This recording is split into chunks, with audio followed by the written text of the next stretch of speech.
Hello guys, this is your friend Shinobi Nexus 2.0 and we are back with a new fanfic. Which is what if Naruto was trained by Kushina and formed harem with Hinata, Hanabi, and Kushina. Part 1. And if you enjoy this fanfic then please press the like button and subscribe to my channel for more fanfic like this. And now let's start the fanfic. Team 7 stood in front of the full council, civilian and shinobi together. The reason? They were present during a coup d'état, and Konoha needed to know if they could use it to their advantage in any way. But first, the council needed to hear the full story, so Kakashi gave them his report. At the end, they were all very quiet, processing what had exactly happened. The civilian were worried to learn that Naruto was in fact the heir of Whirlpool. That certainly placed them in a difficult position. Even if they were never violent towards the boy, they often found ways to make his life miserable, like slightly upping the prices, or selling slightly spoiled food, nothing too noticeable and easily deniable, but the boy knew it. While the civilians were considering ways to erase their previous mistakes, the ninja were quickly connecting the dots, especially one Hyuga Hiyashi. Uzumaki-sama, said the Hyuga, surprising everyone by treating him as an equal. Could you give me some of your time after this meeting? I wish to discuss some things regarding your trade fleet.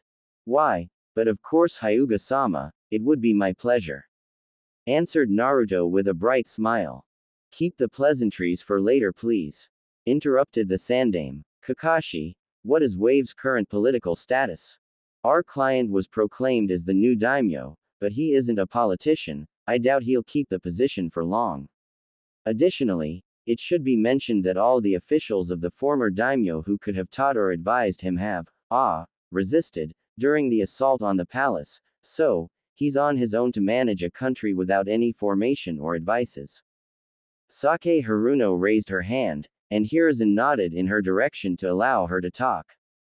Sandame-sama, maybe we should send humanitarian aid to Wave in order to improve the Leaf's standing among the population. With the political situation described by Hataki-san, they would no doubt ask to be placed under Leaf Protectorate after a few years. Danzo was giving Naruto a slightly disappointed gaze, saddened that he hadn't thought of that.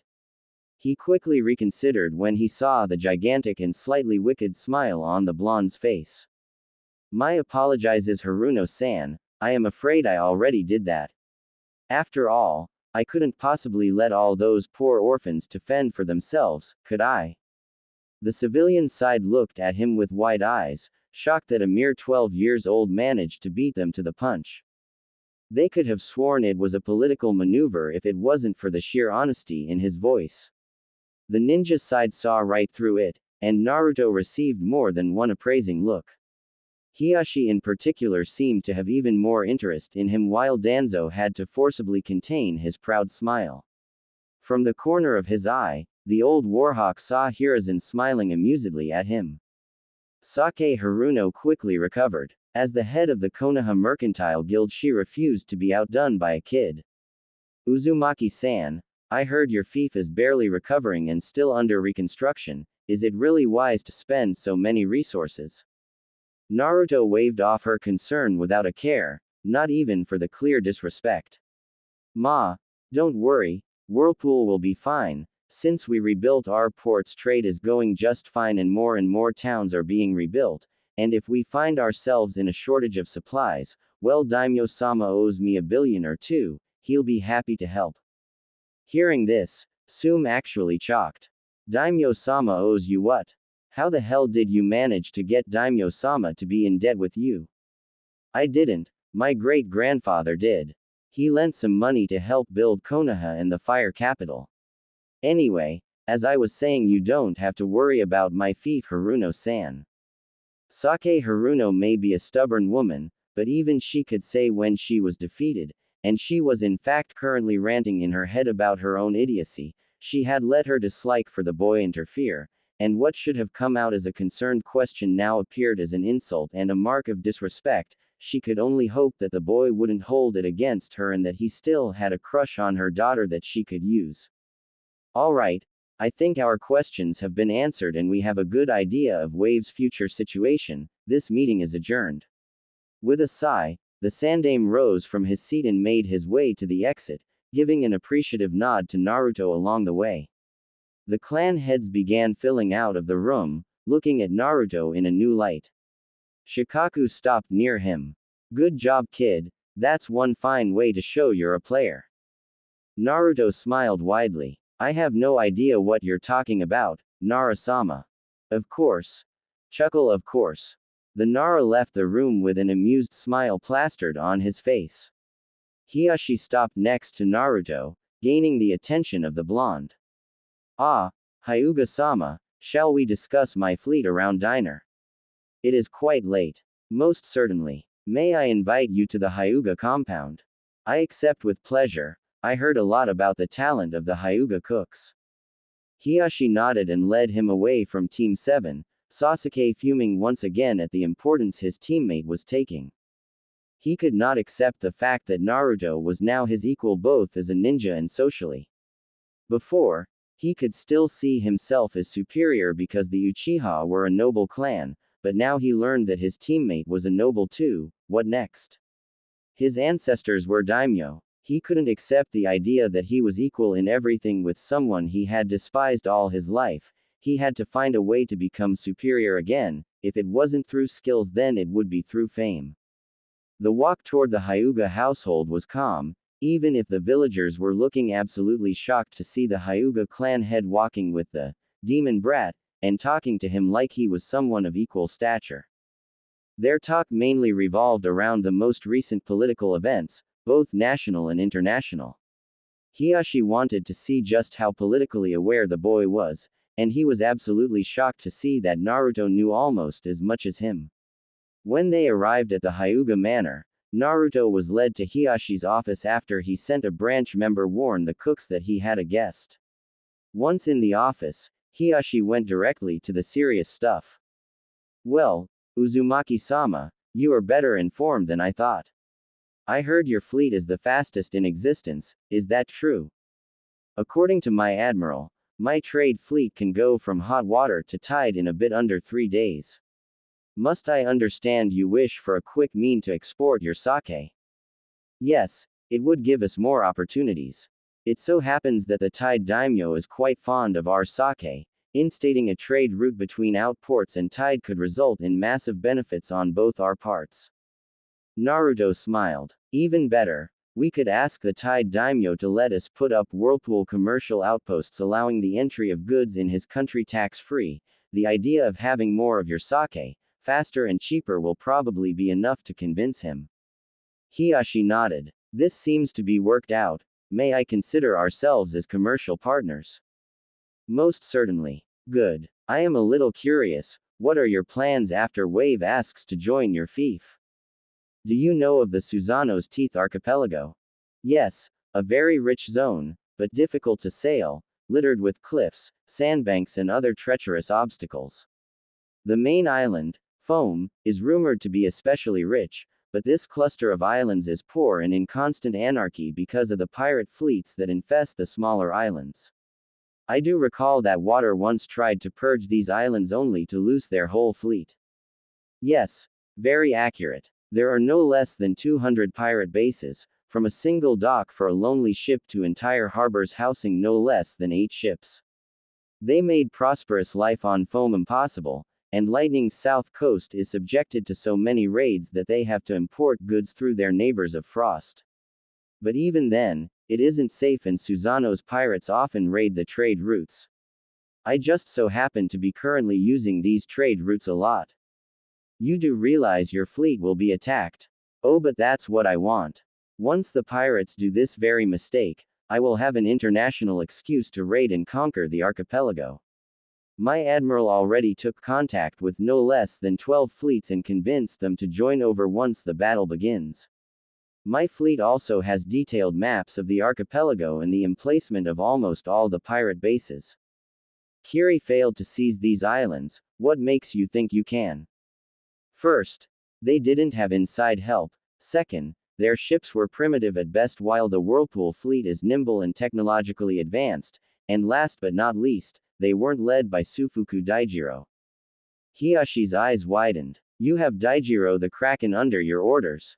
Yes, you could say he was honor-bound to help since his father was Whirlpool's previous admiral. He really likes my plan. Though, I'll admit I wasn't the one to come up with it. Now Hiashi knew that Naruto would succeed. Daijiro had been a famed and feared pirate captain and he had many nicknames. The Kraken, Blood Wave, the Fury of Whirlpool, now he understood the last one. Then, the implications dawned on him. You will have complete control of the sea trade on the eastern part of the elemental nations, and no one will be able to accuse you of anything. You will have simply defended yourself against pirate attacks and done the world a favor by removing them. Impressive. Yes, and since I am a prudent man, or boy for now, my men have already contacted a few independent ninja clans to settle down on Foam and some of the biggest islands.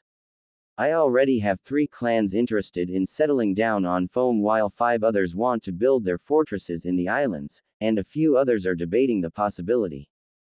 Hiashi quickly recalculated everything he knew of the boy. He had been told the blonde was the dead last, with no talent as a shinobi, an idiot of untold proportion with no hope of redemption. Clearly, the last part was wrong, so absolutely wrong, and while he didn't know about the part on his ninja talent, he did know that the boy was one devious leader. While looking like a benevolent man, he would gather the largest military and economical power in the elemental nations, he would have thousands of fighters ready to answer to him, and if they were at the level of those that fought in Wave, then he would become the most powerful individual in the world on a military point of view. That alone would make him indispensable to Konoha.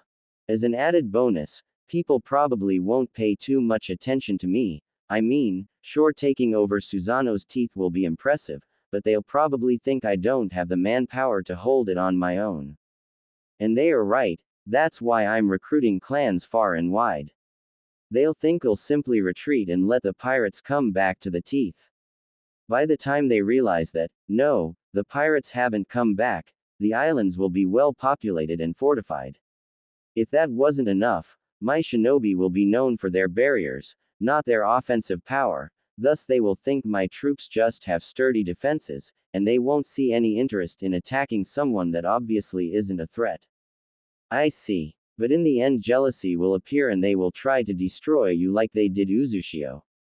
Yes, but when that time comes, my forces will be at their peak, and I will have become an unavoidable part of the trade world. I will be irremovable. The only major countries that won't depend on me for their importations are Rock and Wind, and neither are in any position to threaten my possessions. I see. Tell me, since we are allies, Naruto smiled at the shift from trade partners to allies, could you use that hold over the Eastern Sea to help the Hyuga? Oh, you mean with your daughters? Well, most certainly. After all, I must stand by my allies, said Naruto with a smile. Hiashi smiled back, satisfied with the way things were going. And of course the Hyuga will stand by your side, as should an ally. Naruto's smile widened, pleased with the way things were going. He now had support from the most powerful clan in Konoha and he didn't even need to negotiate. A soft knock on the door was heard, and Hiashi invited inside the person. The door slid open to reveal a beautiful woman with long indigo hair and Byakugan with a tint of lavender, and a small girl with the same eyes but long brown hair. Husband, I heard we have a guest. Indeed, Uzumaki-sama, meet my wife, Hyuga Hitomi, and my third child, Hyuga Hikari. Naruto rose to his feet and bowed low to Hitomi and Hikari. It is my pleasure to meet you. Hitomi smiled kindly at the well-mannered boy while Hikari looked at him in awe. Sir, are you a ninja like father? Yes, but I'm a bit young so I'm not as strong as him. 8 years old Hikari looked at him in wonder. She had rarely seen people without the Byakugan, and it surprised her to see what normal eyes looked like. A branch member came in and informed them that the diner would soon be ready. Hiashi led them to the diner room, and Naruto was introduced to the 2 last members of the family. Uzumaki-sama, this is my brother, Hazashi, Naruto bowed respectfully. And my nephew, Neji. Naruto looked at him, He was familiar. Washi-senpai. Neji's eyebrows shot up. Kitsune. Naruto nodded with a smile, and the Hyuga boy smiled as well. Ah, it is a pleasure to see you again. You graduated this year, correct? The blonde nodded again. How is your team? Taka is the same as ever, cold and globally uncaring, and Sakura is being her fangirl self. Neji smiled compassionately. You didn't have much luck, being placed with both Taka and a fangirl. I suspect Hokage-sama placed us both here to push her to work more and hopefully grow up. The sad thing is that Taka needs to grow up too and doesn't seem to want to. He's still focused on avenging his clan. Not a bad objective if you ask me, but he shouldn't live only for that. And then there's this superiority complex of his. Neji nodded in understanding. Meanwhile, the adults were looking at them in surprise as they talked like old friends. Maybe we should stop using our codename, don't you think, Naruto? Yes, you're right, Neji. By the way, how's your team? Eccentric, to say the least. My sensei is Maida guy, did you hear of him? I heard of him and I heard him, sadly. I am surprised your ears are still functioning, that man spends almost more time screaming than breathing. Everyone who knew who Guy chuckled in good humor. It has gotten worse. Guy sensei managed to corrupt my male teammate and he now wears the same horrid green spandex and bowl cut. Lee, that's his name, screams nearly as much as sensei does. My female teammate and I came up with a technique that emulates earplugs with chakra alone, and we have become adept enough with it to raise it in a second. Ironically, this idiotic use of chakra raised our chakra control incredibly. Said Neji with an amused smile. Tenten was quite astounded when she saw the results. Wait, your other teammate is Tenten. Brown-haired girl with a love for weapons. You know her. Yeah, we have a common interest, Fuinjutsu. Hiyashi perked up, listening more intently. You are interested in Fuinjutsu? Yes, partly because it's fun and partly because of a family tradition. Compared to Whirlpool's old seal library, what we have in Konoha is absolutely miserable. I heard that my ancestors were capable of using seals in battle, and not just exploding tags. I heard they had seals that could emulate ninjutsu. That is impressive. Yes, but think a bit farther. What would happen if you were to combine seals creating elemental chakra? Let's say, earth and water. Every adult's eyes widened. Mokuten, murmured Hiyashi in shock. Naruto smirked. Yes, with enough work I may be able to recreate the techniques of the Shadaime Hokage through Fuinjutsu. But it will be in a long time. Right now I'm still trying to figure out how to do even a simple chakra nature conversion seal. Apparently, changing the nature of your chakra is hell, even with seals helping along the way. It would be easier with a neutral chakra, but I don't think that exists. Hiyashi blinked and looked at his brother.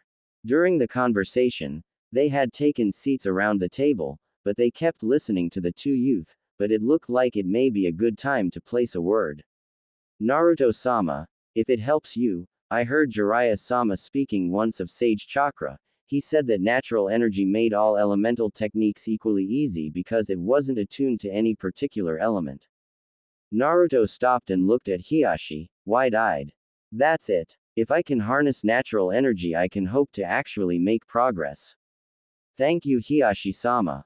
Hiyashi nodded. At this moment, the doors of the kitchen opened, and dishes were disposed on the table.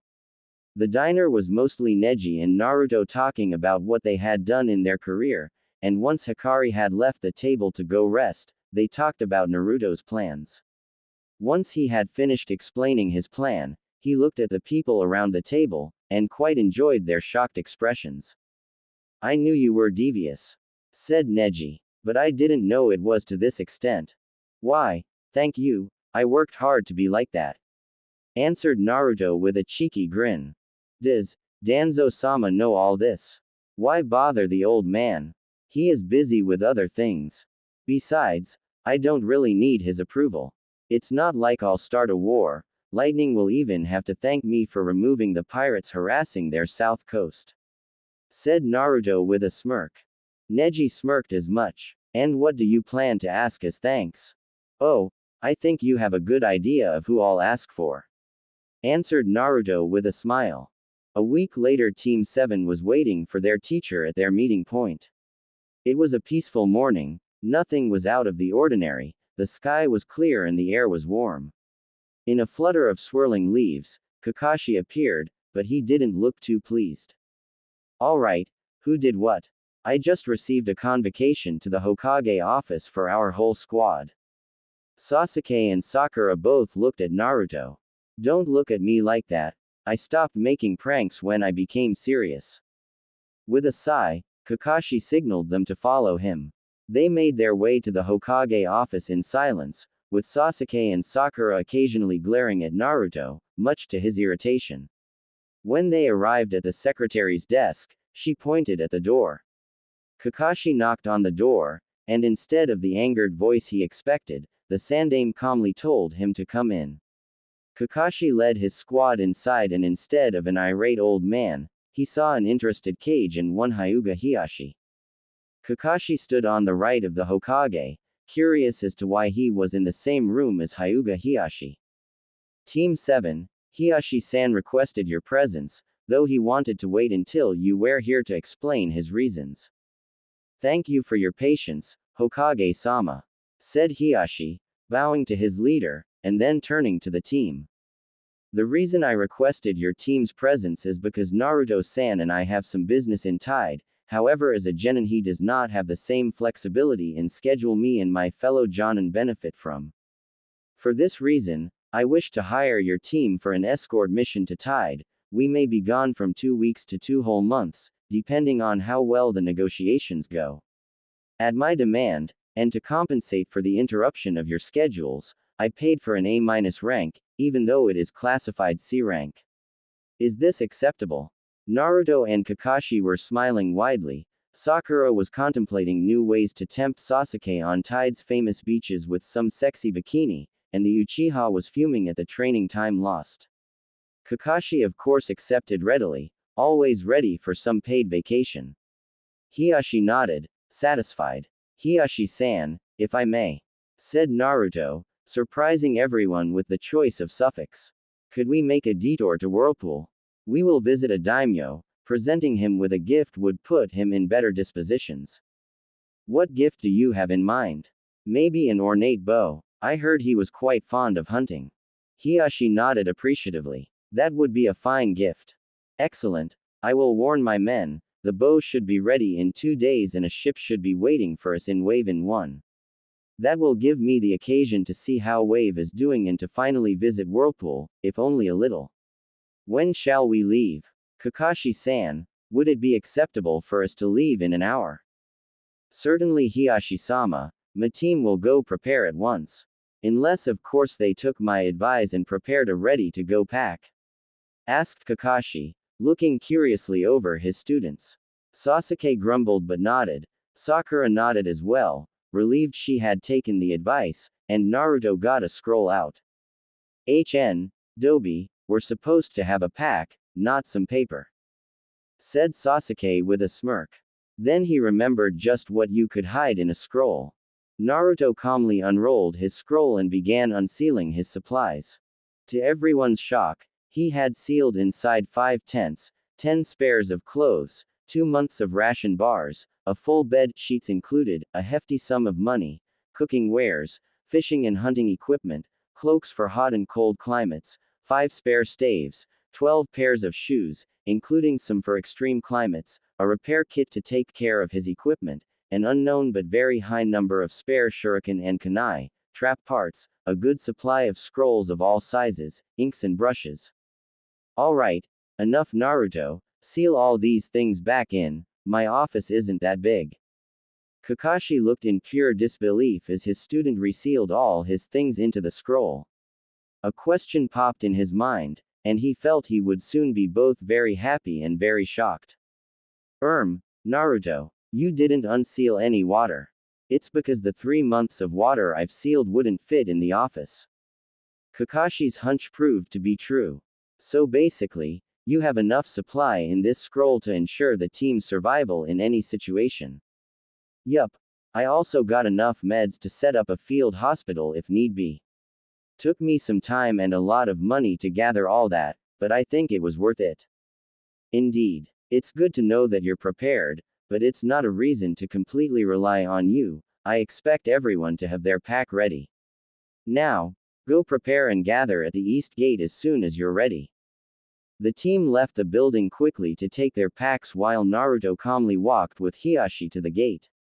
15 minutes later, they were taking to the trees after Naruto sent a message to Whirlpool through his scroll. They reached Wave a day and a half later. Seeing the bridge, Hiashi stopped a moment. The Great Whirlpool Bridge. Impressive. A great arch bearing the name of the bridge had been built above the road, and also housed a guard house. From inside, Minamoto Tomo emerged along with a squad of 5 samurai. The black-haired woman bowed low in front of her superior. Naruto-sama, Hiashi-sama, a small storm slowed the ship, it should arrive in the late afternoon.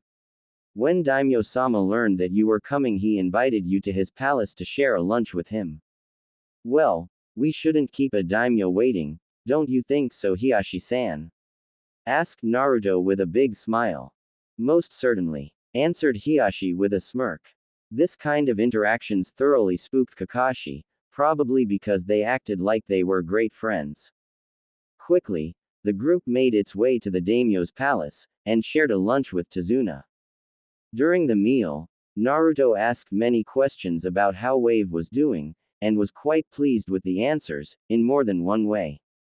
Tazuna was holding up the best he could, but he wasn't an administrator, far from that, and they learned, to Naruto's satisfaction, that they had decided to consult the people on whether or not they should remain independent. The results would be known in about a month. After lunch, Naruto and Hiashi went to inspect the Wave garrison, and Naruto was very pleased to see that some of the locals had enrolled themselves in an effort to have a competent force to defend the country should Whirlpool leave. The newly formed militia was learning at a good pace, something highly satisfying. Once the visit of the Whirlpool HQ was finished, a messenger came and told Naruto that his ship was waiting in the harbor, so the group began its trek to the port. Sasuke was, once again, irritated. Seeing his teammates' power constantly was annoying at best, and downright infuriating most of the time, and this was no exception. But he hadn't seen the worst yet. When they reached the harbor, a collective jaw drop happened, even Naruto was shocked. In the middle of the relatively big harbor, there was a lone ship. It had probably once been an Akatebune, but now it was more of a floating palace. The bow was made of 2 serpentine dragons with their whiskers intertwined, holding together onto a pearl, the wooden statues being covered in gold. A small building followed on about a quarter of the ship, then a courtyard with a small garden, and finally from the middle of the ship to the stern, a palace, fashioned to resemble the castles of old stood. And standing smugly near the pier, was Daijiro wearing a dark blue kimono bearing the crest of Whirlpool. The group slowly closed the distance, admiring the ship all along. Once they were close enough, Daijiro began walking toward them, a bright triumphant smile on his face as he bowed in front of Naruto. Naruto-sama, this ship is the pride of Whirlpool, I hope it is to your liking and good enough for a diplomatic mission, said the admiral with mirth in his voice. Naruto kept his gaze on the ship, still in awe. It will be perfect, Daijiro, absolutely perfect. It is truly impressive. When can we leave? As soon as you request it. Good. Then we'll leave as soon as we embark. Quickly, the group embarked and the ship began moving. To everyone's surprise, it moved very fast for its size. Hiashi, curious, turned to the captain. Daijiro-san, I am no naval expert, but I am fairly certain a ship of this size isn't supposed to move at this speed. You are right, Hiashi-sama, however I made a few interesting discoveries during my youth, including an old device transforming ambient chakra into energy. Once I had a good idea of how it worked, I managed to recreate it and linked it to the engines. Now, Whirlpool has the strongest and fastest fleet. Hiashi nodded, accepting the answer. The ride was calm, and the next day they reached Whirlpool Island, more specifically the southern port. The city was growing nicely and many construction sites were visible, indicating that the island was indeed doing well.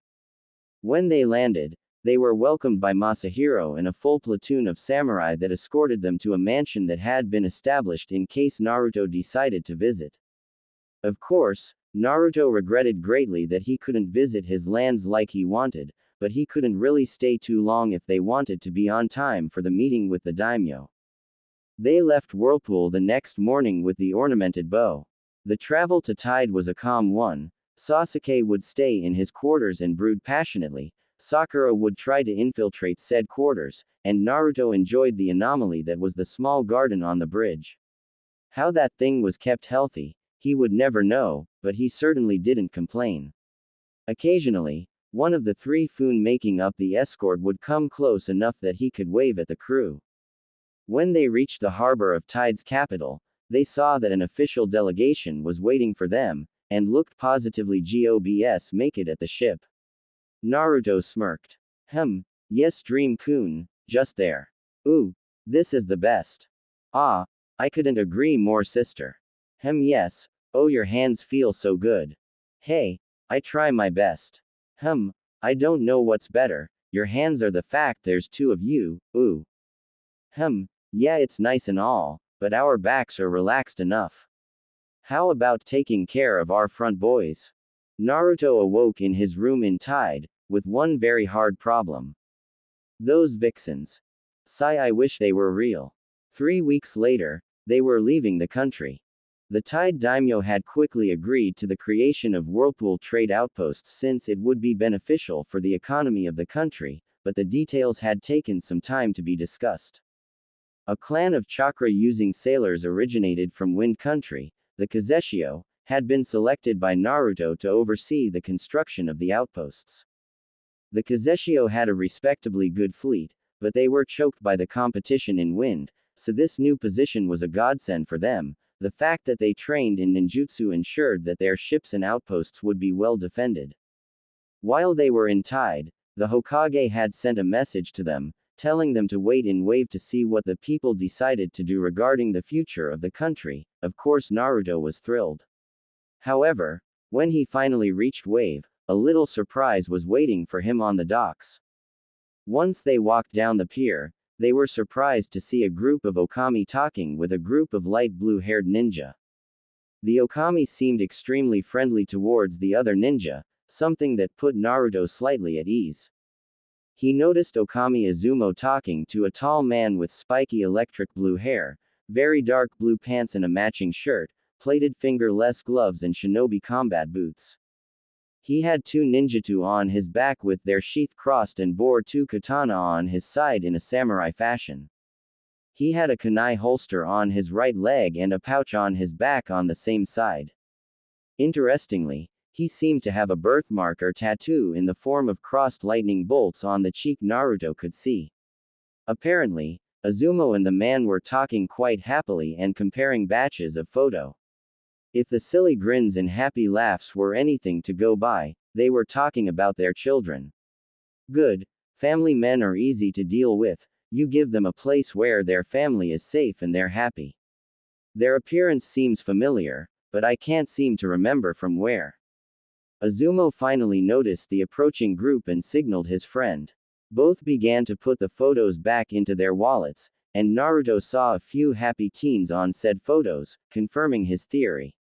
When they were close enough, Izumo and the man bowed, Naruto absent-mindedly noticing that the birthmark seemed to be present on both of the man's cheeks and that he had yellow eyes with a ring of blue around the pupil. Another thing he noticed was the X-shaped scar sitting in the middle of his face. Naruto-sama, it is a pleasure to see you. Likewise Izumo-san, said Naruto, nodding his head. He then smiled at the blue-haired man. And you are? I am Reizatsu Rero, head of the Reizatsu clan. Whoa, wait a minute, the Reizatsu clan. You mean the clan that worked with mine to create the sword of the Nadaime? The man nodded with a smile. I am happy to see that the old alliance was not forgotten. I have come here to request your help. Certainly, I will be happy to help my clan's allies. Thank you. Since you are from Konoha, you know full well of Kumo's hunt for bloodlines, correct? Yes, I do. Well, it may look like it stopped, but inside the borders of lightning, it is still going strong. Said Rero gravely. My clan has always been one of their prime targets, and now that they can't try to capture bloodlines from other countries, they hunt down the bloodline clans of lightning with even more ferocity. We have lived in hiding for a long time, but they are closing in. We need a way out. When we heard that the Uzumaki were alive and that Whirlpool was being rebuilt, we decided to contact you. My clan asks for asylum and protection. Please help us in our time of need. Rero bowed low once he finished. Stand up. Where is your clan currently? Keiko-san was kind enough to let us stay in Whirlpool for the time being. We couldn't stay in lightning any longer without being discovered, and we don't have the might to face Kumo. I see. Well, I'll be happy to offer you asylum on my lands, but if you do settle down in my fief, then you'll have to wear Konoha headbands and flak jackets. Also, I may require a small relocation soon, depending on Wave's choice. Thank you. I trust we will be as far away from lightning as we can. Of course. It was at this moment that Sasuke, fed up with seeing his teammate gain power while he did nothing, decided to speak up. If it is a safe place away from lightning that you seek, I can offer you far better. You could settle in my lands in the south of Fire Country, as far away from lightning as you can get. Said Sasuke with a smirk, causing Naruto to scowl, but before the blonde could warn his potential ally against the Uchiha, said man beat him to the punch. I am afraid not, Uchiha-san. All the vassal clans of the Uchiha, such as the Hamagawa clan whose lands you offer us, have, at one point or another, been forced to integrate your clan. On the other hand, the Uzumaki were known for treating their vassals with honor and respect. For this reason we chose the Uzumaki. Answered Rero calmly, making the Uzumaki smile in satisfaction and the Uchiha growl in annoyance. Now that this is covered, said Naruto, let's go to the Whirlpool HQ. I would like to know more about your clan, Rero-san. A week had passed and the governing body of Wave had requested Naruto's presence at the palace. Of course, Naruto had hurried over there, escorted by Okami Izumo, Reizatsu Rero and Minamoto Tomo. As he reached the throne room, he felt thrilled. He knew what was coming. The officials from all of the main settlements of Wave were present, and all seemed happy. Tazuna looked impatient, like he was 3 phrases away from his liberation, which was probably true. Bowing, Naruto and his subordinates seated themselves. Tazuna cleared his throat and began speaking. Uzumaki Naruto, Lord of Whirlpool, it has been decided by the people of Wave that independence was not as important as safety. Your troops have shown strength and kept us safe in our darkest hours, freeing us from 2 tyrants. Wave wishes to entrust the future of this lands and its inhabitants into your hands. Do you accept? It is an honor. I accept and will strive to make Wave a better place, and ensure all of its children are fed and cared for. Then I bow to you, my lord, said Tazuna as he, along with all the officials, bowed to the floor. May Wave prosper under your guidance. Naruto rose to his feet, satisfied with the way his plan had gone. Rise. First, the Reizatsu clan will come from Whirlpool and settle down in Wave, with Reizatsu Rero appointed as central administrator of Wave and head of the ninja military if any are trained in Wave. Minamoto Tomo is hereby appointed as head of the Samurai Corps of Whirlpool in Wave. Tazuna-san, I will require your services in the future. I'll send you the specificities for some bridges, and I would appreciate it if you could look them over and see if you can build them, and if you can prepare a few first batches of plans before you are shown the place of construction. That I can do. Man, am I happy to go back to bridges. Tazuna sighed in relief. Naruto smirked amusedly. I have no doubt you are. Now, Wave will undergo a heavy transformation. Due to its geographical situation, it has potential to become a major trade hub, something I do plan to turn Wave into, especially now that trade outposts are being established in Tide. Expect heavy investments in the island's economy soon. All the mayors had grins when they heard that. Investments meant work. Work meant the island would be back on its feet quicker. And if Wave indeed became a trading hub, then they never would have to worry about the next meal ever again. Rero was glad to have a new home far enough from lightning but still close enough to his new friend Azumo, and Naruto was happy that his plan was a success. The next day, the Leaf team and Hiashi departed from Wave to inform the Konoha Council of what transpired in Wave, and once again a good chunk of Wave's population had come to see them off. The Wave division in its entirety stood at attention, proudly displaying their light blue armor marked with the crest of Whirlpool, Wave's emblem just below it. There were over 100 recruits, not bad if you asked Naruto, and while they still had a long way to go, they were determined. Naruto gave a small speech, causing the crowd to cheer, and they were off. 5 months since graduation, and he had already extended his fief by a good 50%, added a new ninja clan to his ranks along with a complete fleet, and established trade outposts that would guarantee his hold over trade in the Eastern Sea. Kami-sama, it's good to be me. A week later, they reached Konoha and went to the Hokage. Considering the nature of both the mission and the intel they brought with them, the debriefing was made in front of the council. Once the group entered the room, Hiashi went to his seat calmly and looked over the council. The clan heads seemed completely bored. They had already guessed what happened, so they didn't really want to bother themselves, but that was the procedure. The civilians, on the other hand, were curious and wanted to know how the trip would affect trade in the region. The Sandaime came into the room and sat on his chair. Very well. This will be a short meeting. I have much to do, so I don't have time for hours of discussions. What are the results of the trip? Did the Tide Daimyo agree? Hiashi nodded. Discussing the details took some time, but the Tide Daimyo agreed. Whirlpool commercial outposts are currently being built along Tide's northern coast. I see. Naruto-kun, who did you recruit to take care of these outposts? Asked the wizened leader. The blonde smiled. The Kazeshio clan, formerly of Wind. They had little to no ties with Suna, thus ensuring I wouldn't have to deal with spies, and I got them out of a difficult situation, thus earning their loyalty.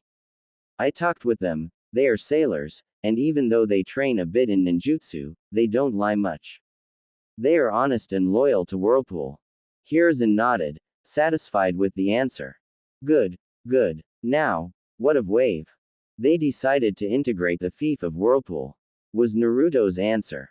Uzumaki-sama, said Sake Haruno, gaining the attention of the whole room.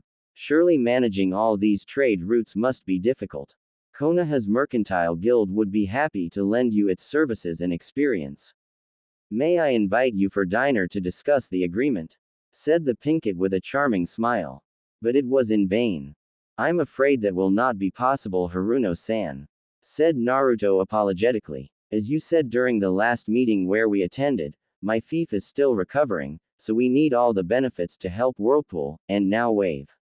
As for the diner, it would have been with pleasure, but I have errands I must run. Answered Naruto with a polite smile. Sake nodded her acceptance of the answer, not that she had much choice. The fact that he threw her words back in her face wasn't pleasant, far from that. All right, is everything covered? Asked the Hokage. Good. Team 7, report to my office tomorrow. I know I'm asking a lot out of your team, but you are my best genin team, and I need you on a special mission. Hiruzen then rose to his feet and left. Sasuke smirked. Feeling his talents were finally recognized, Sakura smiled proudly at being part of such a team. Kakashi simply shrugged it off, but Naruto couldn't help but feel the compliment, while honest, was there to keep them off his back. With a shrug, he left the room and went to his apartment. Note to self, find a new flat. The next day, the team gathered in front of the Hokage's secretary's desk, waiting to be all present before going in. Once the last of them arrived, Kakashi nodded to the secretary who told the Hokage through the interphone, they didn't have to wait long before being sent in. Standing in front of their leader, they wondered what kind of mission he could have assigned them. Hiruzen looked over them, reconsidering one last time his choice, before nodding in approval. Team 7, you are here for a mission of the utmost importance. As you know, our relations with Kumo are strained. Because of that, the daimyo of Hot Water and Frost worry. They know that, should a war between the Leaf and the Cloud break out, their countries would be the battlefield. Because of this, they have tried for a long time to pacify our relations with Kumo. Recently, they requested a joint C rank. Frost will hire a team from Kumo, while our client is Hot Water. Hiruzen looked at the ninja before him. They all stood at attention, even if the female part of the squad didn't really give a professional impression. I selected your team for this mission. One of the reasons is that it concerns one of you, said the Sandaime while looking at Naruto. Said Blonde smiled wickedly. So, the pirates made their move, huh? Sarutobi nodded, not surprised in the least that Naruto expected that. You will meet the Kumo team in a port town in Hot Water, near the border with Frost. Your first objective is the elimination of a raiding party originated from the Susanoo's Teeth Archipelago in cooperation with the team from Kumo. Your secondary objective is to learn the current status of the Hyuga sisters. Once the pirates have been eliminated, you will escort the Kumo team to Konoha. They have been enlisted for the Chunin exams. Guy's team will accompany you on the way and back. They have a mission of their own. You will choose the rendezvous point with them. Hiruzen took a scroll on his desk and threw it to Kakashi, who caught it effortlessly. Both daimyo will be there to welcome your teams. I expect you to be on your best behavior.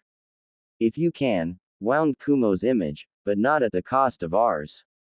Show them your level. Don't forget to mention that you'll take part in the Chunin exams. Hopefully it will demoralize them and they'll give up. Any questions? Sakura raised her hand. Who did the pirates attack? A trade ship from Whirlpool. Anything else? No one reacted this time. Good. You leave in an hour at the North Gate. Pack for a month at least. Dismissed. Naruto decided to take the scenic view to the North Gate, stopping at a small stand to grab a few pastries. On his way to the gate, he crossed road with Tenten. Yo, Tenten. The bun-haired girl turned when her name was called, and smiled warmly. Naruto. Good to see you. It's been a while. Where were you? You're not avoiding me, are you? Asked Tenten in a mock-hurt tone. No, I just had my plate full. I just came back yesterday from a business trip to Tide with Hiyashi with a stop at Wave. By the way, they asked to join Whirlpool. Oh, that's good. So, how's the part about Susanoo's teeth going? Any move from the pirates? Yup. That's why we're moving to Hot Water. You know, that idea of yours is probably the craziest thing I've ever tried. Oh come on, I already told you, the plan will work. I know, it's just that it will be the craziest thing I've done so far. But Daijiro absolutely loves it. He was ready to come to Konoha and adopt you for thinking of it. Tenten snorted. Sounds like a fun guy. He is. A bit crazed, and a tad bit on the cliché side of the sailor, but he does his job just fine. Besides, he's a badass. Tell me about it. Sinking a quarter of Kiri's fleet is no small feat. Anyway, Guy-sensei told us that your mission was ultra important. What is it? A co-op mission with Kumo. We'll try to gather intel on Neji's cousins and demoralize the Kumo team. Oh, and I'll probably get to see 2 other daimyo treating me like I'm Kami-sama herself. It's gonna be a fun mission. Tisk, Plotosians. I bet you get a kick out of it. Yup, I do. What can I say? Here I'm lower than dirt, but out there I'm practically royalty. Sometimes I wonder if I shouldn't go to Whirlpool once I've made Chunin, just to be left in peace. Meh, I doubt Konoha would allow it. Why? I'll tell you later. Let's just say that I had a reason to choose to be Kitsune. Okay. Tell me when you're ready. Speaking of the gauntlet, Danzo-sama sent me another request for weapons. I can't understand why he keeps asking me to make his weapons. I mean, I'm just a beginner. Maybe that's because I was trained in the gauntlet. Yeah, more like because you're a genius with a forge hammer. Thought Naruto. So, I heard from Neji that you developed some kind of chakra earplug. You met Neji. He's Hiyashi's nephew. I saw him during a diner at the Hyuga compound, just before the business trip. Oh, okay. I would have expected Sensei and Lee to be there already, mumbled Tenten as the gate came into view. They probably went on a few laps around the village, like they always scream about. Yeah, probably. They continued chatting idly, Neji joining them when he arrived. When Sasuke came to the gate, he pointedly ignored them, despite the polite acknowledgement Neji sent his way, irked that everything seemed to revolve around his teammate lately. Then came Sakura, who went to sit next to the Uchiha, daydreaming as usual, and Kakashi, who simply stood there, reading his book. Then, dynamic entry. A green blur appeared, flying towards Kakashi, who simply grabbed its ankle and threw it away. Only then did the silver-haired man's gaze left his book. Looking at the blur who, once stopped, revealed itself to be Guy, Kakashi I smiled. Did you say something, Guy? The green beast laughed boisterously, and began sprouting nonsense about youth and whatever, causing Naruto to tune him out. Looking around, he saw the last member of Team Guy, the spandex-clad Rock Lee, coming towards them. Greetings. I am Rock Lee. May I ask your name? Uzumaki Naruto. Broody is Uchiha Sasuke and Pinky is Haruno Sakura. Lee looked at Sakura, and gulped as a blush came to his face. Such an angel, he muttered.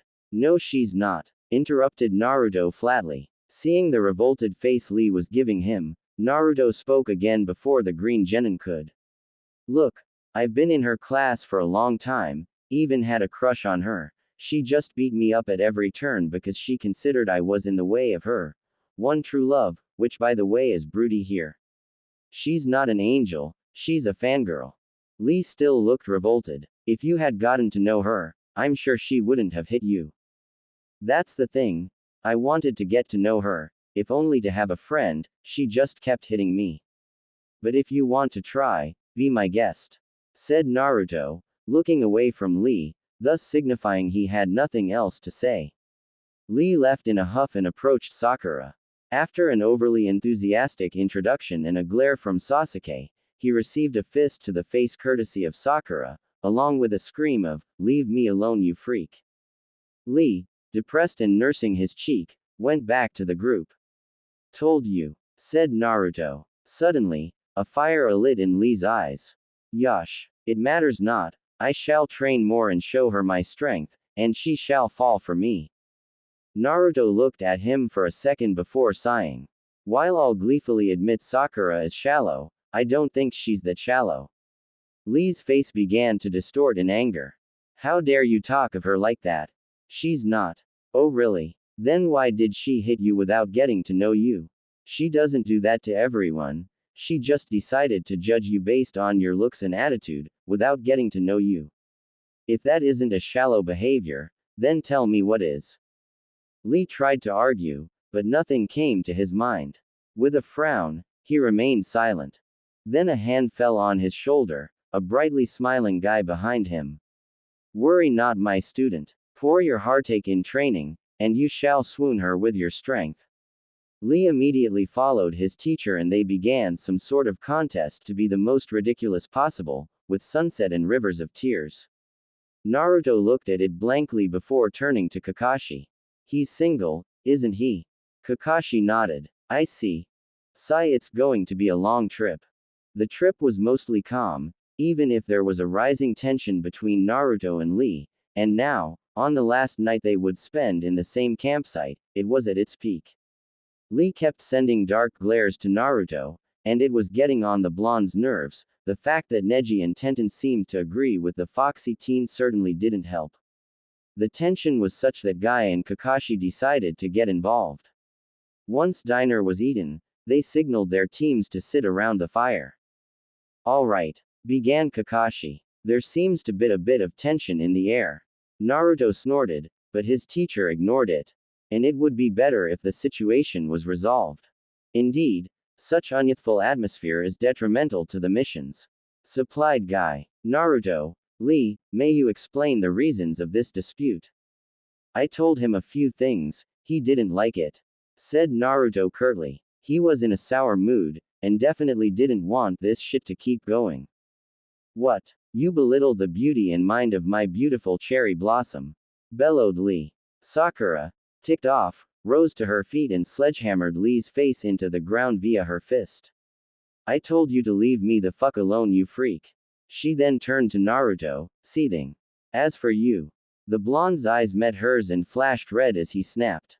What? Sakura, nervous, stepped back, and returned to her seat, muttering nothing, fearfully. Good. Now Lee-san, I never said she was ugly or stupid, I said she's a fangirl, it's her personality I criticized. Lee springing back to his feet, glared angrily at Naruto. You have no right to do so. You don't know her, yet you behave so unythfully too. Shut the hell up. Naruto was now beyond pissed, and his eyes flashed red every few seconds, to the increasing worry of the Jonin. I'm tired of your childish behavior. I've known that bitch since childhood, spent 5 years in her class, I know her more than you do. It pisses you off that I don't act like a moron like you. Tough luck. I'm a feudal lord, the tiniest of my mistakes can end hundreds of lives and destroy thousands. I don't have the luxury of being stupid. Naruto paused to breathe deeply and calm down, his eyes stopping to flash red. Now, I easily admit I may be biased on matters that pertain to Haruno, but you are falling for her looks without knowing her, and when I told you things as I saw them, instead of taking them into account, you immediately denied them and decided that you, who barely knew her, if at all, knew better than me, who spent a few years knowing her, and then proceeded to berate me. Even more, you refused to acknowledge the numerous evidences, namely the hits, that I was right and blamed the whole situation on me, something that makes me want to cave your face in. If you don't want to grow up, it's not my problem, just stay away from me. With that, Naruto rose to his feet and jumped to a high branch. I'll take first watch. Lee looked at Naruto's back, gobsmacked. A genin 1 year his junior had just berated him and called him childish, and even though he wanted to deny it, Naruto had raised a few good points. Silently, he made his way to his tent, mulling over what was said. Guy on his part was shocked with the way Naruto had talked, and he was quite surprised to learn that Naruto was a feudal lord. Looking at Kakashi, he spoke dryly. I didn't recall any report mentioning Naruto being so unythful. Let's say the Mizuki incident awoke a part of him that knows life isn't all games and laugh. Was the Jonin's answer. Naruto was standing in sewers. He didn't know why, and it bothered him. He remembered standing guard with Neji, then waking Sakura and Tenten to take the second watch before going to rest in his tent. Then, he found himself in this sewer. Looking around carefully, he notices several hallways. Trying to peer into the darkness, images come to his mind, most too vague to be understood. Hey, finally came to visit. Turning around, Naruto is surprised to see himself. But more ethereal, almost see-through. Kitsune. Yup. Welcome in the mindscape. Fluffy wanna talk to you, so he pulled you here. I wish I could do that too though. Anyway, it's over there. Naruto followed his evanescent image and reached a gigantic room with a mighty cage, the Kyuubi clearly visible behind the bars. He expected a demented demon of destruction constantly screaming for blood, but what he saw was a calm fox, if a bit big, seemingly pondering something. Leveling his gaze on Naruto, the Kyuubi seemed to assess him while the blonde did the same. You're not what I expected. I thought you'd be less calm. That is to be expected, answered the fox in his deep rumbling voice. And until a few hours ago, you'd have been right. Naruto raised an eyebrow in curiosity. When the Yondaime sealed me in you, he took away half of my chakra, the yin part, thus resulting in a weakening of my mind and causing me to more easily succumb to my beastly instincts. I became more violent, more prone to mindless destruction. Considering you attacked Konoha for fun, I'm not sure you can be any more prone to mindless destruction. Oh really? Chuckle, tell me boy, do you really think a fox of my size can sneak up on a village? No, I was sealed, in your mother to be exact, and was manipulated into attacking your village. I will explain more later. In the direction you are going, there are two, I don't know how to name them. They feel human, but like a part of me at the same time. I always felt them, but far away, as if through a thick cloud, but now it is clearer. I feel the need to protect them, and not only because through them my yin chakra is regenerating. It is a strange feeling, a primal want I never felt before. Naruto looked at the Kyuubi for a moment, trying to understand the possibilities. Just so I know, do you have a human form? No, I do not. Why this question? Well, you said they felt like part of you, but still human, so I thought maybe you had children before being captured. Kyuubi gave the idea a thought, considering it carefully. Maybe you are right. I remember two fools, they bore the mark of the cloud. They managed to steal some of my chakra. It may have affected them more deeply than I thought and have affected their children in turn. Whoever they are, investigate this matter for me, and I shall help you. And if they happen to be your children, we will see when we see them. Naruto nodded, then turned to Kitsune. Since we're both here, maybe we should try and finish the merging. Kitsune nodded. Yugito stretched her back contentedly. She had the occasion to spend a good night of sleep in a very comfy bed for the first time in months. Since the formation of her team, the Raikage had done all he could to keep them out of Kumo, assigning them to C-rank missions as soon as he could. As a result, her team was without a doubt the best of Kumo, probably even better than some Chunin teams, and that was why they had been sent on this mission. She was glad they had arrived before the Konoha team. It gave them time to rest a bit before the mission. Rising to her feet, she went through her morning routine, enjoying the hot shower thoroughly, before going down to the common area of the inn they were staying at. The daimyo had paid for the best inn of the town, something Yugito was grateful for. Luckily, this morning was relatively peaceful so far. That must mean Atsui hadn't gotten on Hanabi's nerves yet. As she entered the room, she witnessed the explosion. Team 7 jumped down from the roofs, landing in front of the inn they were supposed to meet the daimyo and Kumo team at. They were about to enter, but the door exploded, a blonde Kumo genin flying through it. Shut the hell up, you temperature-obsessed freak. A dark blue and cream blur then followed the down genin, revealing itself to be a girl with midnight hair held in a Harem cut with a low ponytail falling from the back, fox ears and a bushy tail, all of the same color. Interestingly, she didn't have any headband. Oh, and she was shaking the life out of the poor boy. If I hear you muttering the word hot even one more time, I will put so much pepper in your food that your tongue will turn black. Another girl, identical to the first, only with her hair straight, ran after her and tried to get her sister to release the almost knocked out blonde. Sister, we are here for a mission, we must be professional. I don't care. I can't stand that idiot anymore. I'm bordering on taking my showers cold out of spite. Girls. Both girls turned to the blonde woman who just emerged from the inn, looking absolutely pissed. First, you're supposed to act professionally, something you are not doing. Second, hitting your teammates is forbidden, no matter how annoying they can be. If it was allowed, Kami-sama, so help me, I would have beaten the living rap out of B. Third, don't get out without your headbands, and fourth, be grateful the Konoha team is not here. Can you imagine the image it would give of our village? Kakashi chose this moment to make their presence known with an ahem. Yugito looked at them, and dropped her head in defeat. Then, a gobs maked Naruto managed to regain enough control over his mind to ask the question that was going through his mind for the last 5 minutes or so.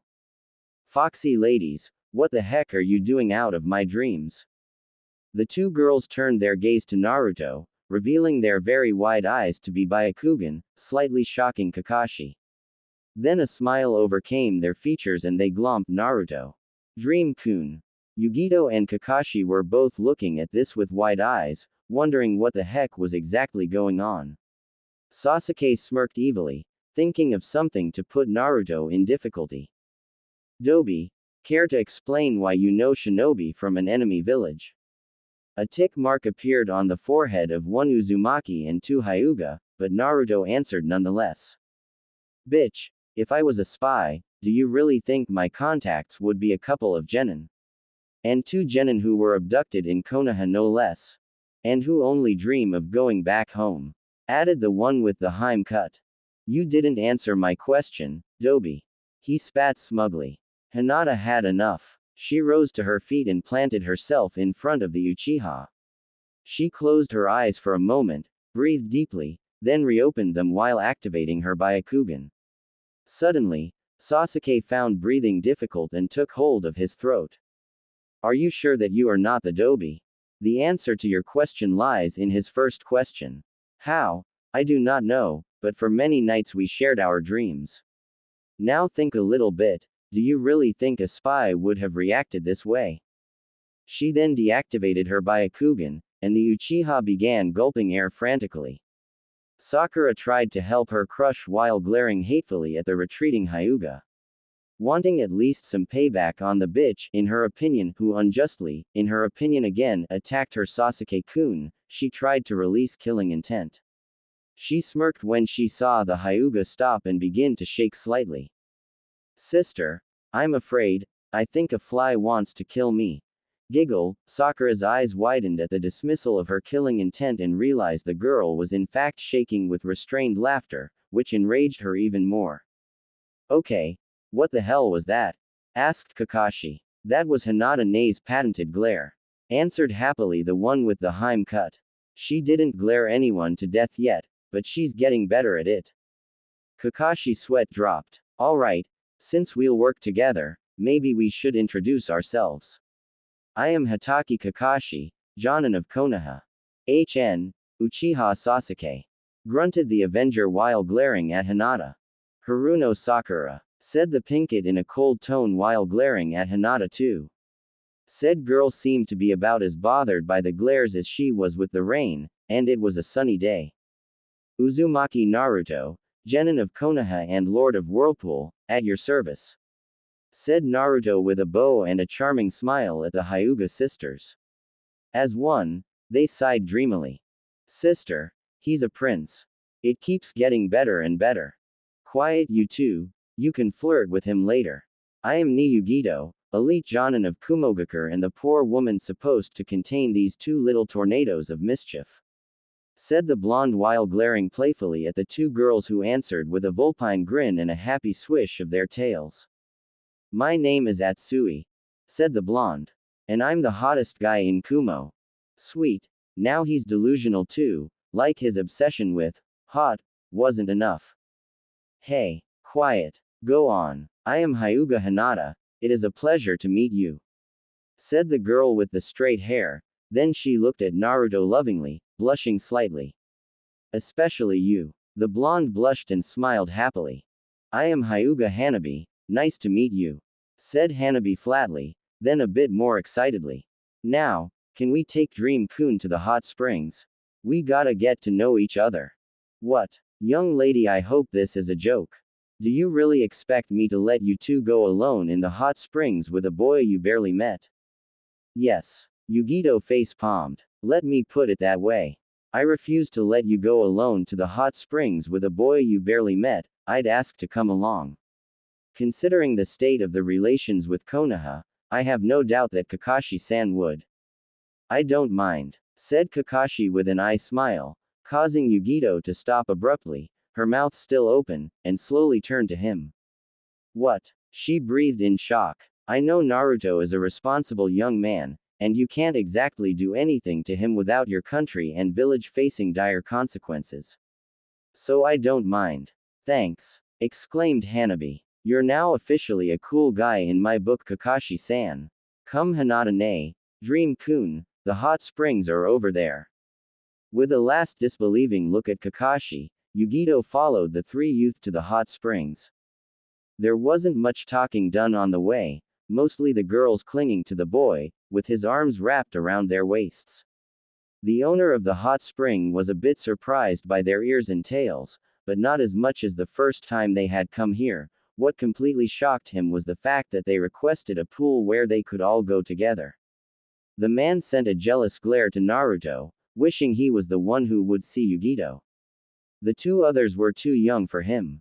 Once they had their pool, they went to the changing room, and saw a little problem: there was no separation.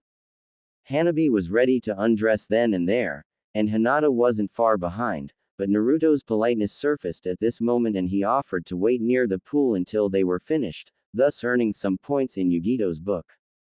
Once everyone was in a towel, they settled in the spring, the sisters quickly pressing themselves against a blushing Naruto who was enjoying the skin contact. Over the course of 2 hours, they asked as many questions as they could about their clan, Konoha and himself. Of course, Naruto asked a few questions of his own, but he didn't really ask about Kumo, mainly because he had no intention of setting foot in there. Yugito assessed him carefully, and was satisfied with what she saw. He was careful not to divulge any secret of his village but was still answering truthfully to the girls. Taking advantage of pause in the conversation, Yugito talked for the first time. "You said you are the Lord of Whirlpool, aren't you a bit young?" Naruto turned his gaze to her and his eyes suddenly became arctic cold. "I am afraid I am the last Uzumaki currently alive and aware of his legacy. Your village and Kiri did a thorough job in destroying my clan and land." Yugito winced. "Sorry. It's okay. Considering the casualties you suffered in the assault, I'd be quite stupid to believe my clansmen didn't avenge themselves." Yugito nodded. "How is your fief doing?" "Quite good. I'll soon be securely established as a major trading power with shinobi specializing in barriers." Yugito nodded and analyzed what was told. The kid had been way too relaxed concerning this information, meaning it was either common knowledge or what he wanted her to believe. "I heard you took over a small country." "That's a lie. My samurai simply freed Wave from a tyrannical tycoon. It was Wave's choice to ask for integration," answered Naruto indignantly. "Your samurai, not your ninja militia, against a bunch of thugs. No, my samurai are trained enough that they could eliminate those fools easily." Yugito nodded, noting that not once had he given any sign of lying. That meant he hadn't told them the whole truth. He was far too good a shinobi, from what she had seen, to simply be a benevolent boy. "I also heard you had Daijiro the Kraken under your orders, don't you fear Kiri's answer?" "Ah yeah, Daijiro kicked there while severely outnumbered and equipped with repurposed fishing ships. Right now he has a complete warfleet. I'd like to see these fog suckers trying to attack me. The first whooping Daijiro gave them would look like a peck compared to what he'd do to them now." Yugito nodded carefully. "And what will you do about the ship that was attacked?" "I'll send a message to Daijiro. Maybe he can clean up a few islands as an example for the other pirate groups." Yugito noted that he didn't say everything, and filed this information for later. "I see. Well, maybe we should return to the inn. The daimyo may have been busy today, but they should be done soon. Let's go." Once again, Naruto waited for the girls to be done before stepping in the changing room. Interestingly, while he was dressing, he heard Yugito forbidding Hanabi from using the Byakugan and said young woman saying that it was to make sure there wasn't any danger in a way too innocent voice. With a smirk, Naruto finished dressing. They then returned to the inn, with Naruto enjoying the jealousy of the teens his age that saw him with 2 hot fox ladies clinging to him. When they finally reached the inn, they saw that Atsui was on one side of the inn with Sasuke and Sakura on the other side, glaring at the lone blonde. In the middle, seating near a table, his face buried in his book, was Kakashi. The group went to sit with him, quickly joined by Atsui, who was sending envious glances to Naruto. Kakashi then motioned his 2 other students to come nearer, something they did reluctantly. "All right," said Kakashi. "The daimyo of Frost and Hot Water should arrive soon. They were busy for the day discussing a border problem.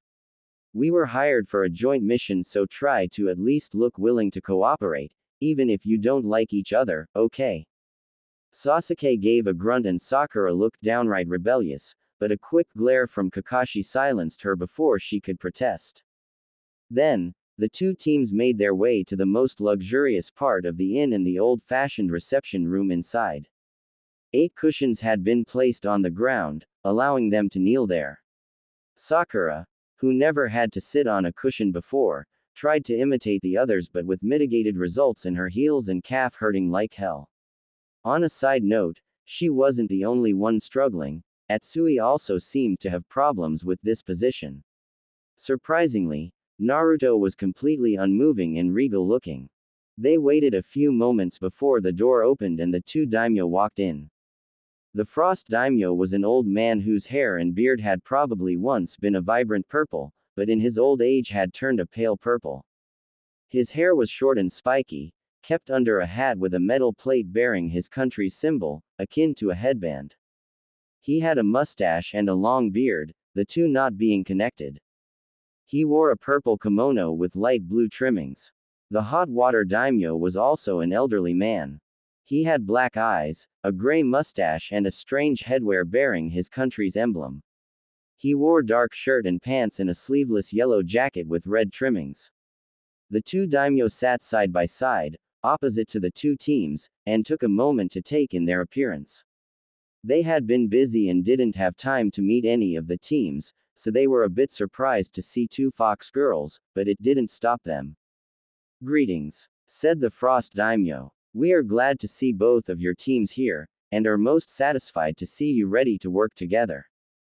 Now, we would like to know who will take care of our mission," said the hot water daimyo.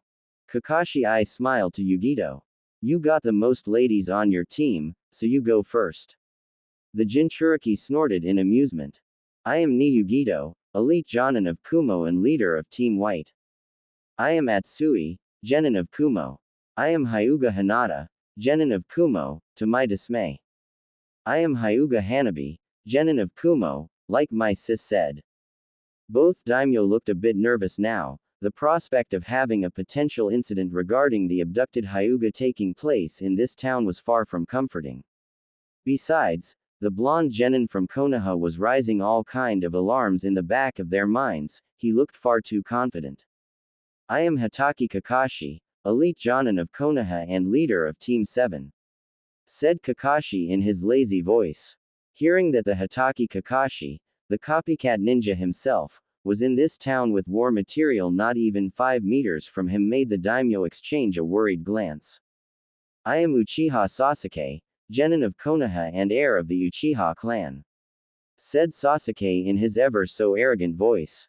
"I am Haruno Sakura, genin of Konoha and daughter of Haruno Sake, head of the Konoha Mercantile Guild," Sakura said. While her mother's guild was well known, it didn't really make any difference in the eyes of the daimyo, but she didn't know that.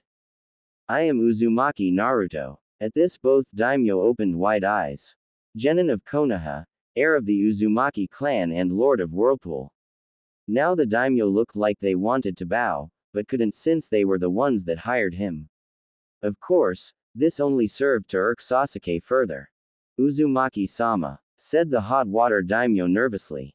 "What a pleasure to welcome you here. Would you like a better place to stay at? I am sure the mayor wouldn't mind giving you free access to his mansion for the duration of your stay." "Nonsense. I am a ninja and you are my client, don't worry," said Naruto with a dazzling smile, putting both older men at ease. "Now, may I know where the pirates who attacked my ship are? I would be delighted to have an occasion to explain to them exactly why messing with Whirlpool is a bad idea." The hot water daimyo collected a folder and took out a map of his country's coast. "The attack happened here, near the border with Frost. It already happened several times. If it is still the same pirate gang, then they will slowly move along my coast until they reach this small peninsula. From there they will go into Susanoo's teeth and disappear until the next raiding season. This kind of attacks has plagued our countries for the last decade, and no matter what we tried, we never managed to eliminate them. This is why we requested your team, Yugito-san," said the Frost Daimyo. "I have heard that you have the 2 best trackers of Kumo in your team. We would have hired Jonin teams, but both villages declined, stating that pirates were not high enough priority targets to justify the allocation of a Jonin team. We were told that your respective teams are the best genin of your villages, so we place our hopes and trust in you." "It is an honor, Daimyo-sama," said Yugito, bowing. "Daimyo-sama," interjected Naruto. May I know how many crew members of my ship survived? That is what impresses us, Uzumaki-sama. No sailor of Whirlpool perished. It is the first time that a commercial crew drove off a pirate attack. Naruto smiled proudly. Thank you for reassuring me, Daimyo-sama. May we know in which port is the ship? I have no doubt that interviewing the crew might help our trackers. Noted Naruto. The daimyo nodded and told them the ship was in this very port, awaiting them. Crew on the deck. Lord Uzumaki is on the ship. Sailors rushed from every part of the ship, quickly forming a line to salute their lord. The commercial ship was a junk ship, 250 feet long and 90 feet wide, with a dark blue batten sail, the swirl of Whirlpool sewn in bright red on it. Many imagined sailors as rugged, wearing ragged clothing, but those were wearing full GI, pants and jacket, in dark blue color, the crest of Whirlpool prominent on their back. At ease, Captain, said Naruto jovially. Don't worry, we won't stay long. I believe you were attacked by pirates. We were, my lord. All right, girls, what information do you need? Hinata stepped forward and bowed politely to the man. Good day, sir. Could you please tell us what type of ship attacked you, how many pirates there were, their tactics, overall equipment and training, please? Certainly, young lady. Excuse me, said Sakura. Aren't you freaked out that some fox girl is talking to you? This of course got her a glare from Hinata, Hanabi, Yugito, Kakashi and Naruto. No, not really. You know, I've seen a squid man dancing atop the waters, so not much can surprise me. Now the captain got a lot of surprised stares. Well, admittedly, I was drunk, but still, after that you're hard-pressed to be surprised. Naruto followed his teacher and teammates through the inn. They were going for a little team debrief. No one was fooled. No one would have been, so Kakashi didn't bother hiding the purpose of this meeting very well. They were going to discuss the Hyuga heiresses. Kakashi opened the door to the small conference room and motioned for them to sit while he placed seals to ensure privacy.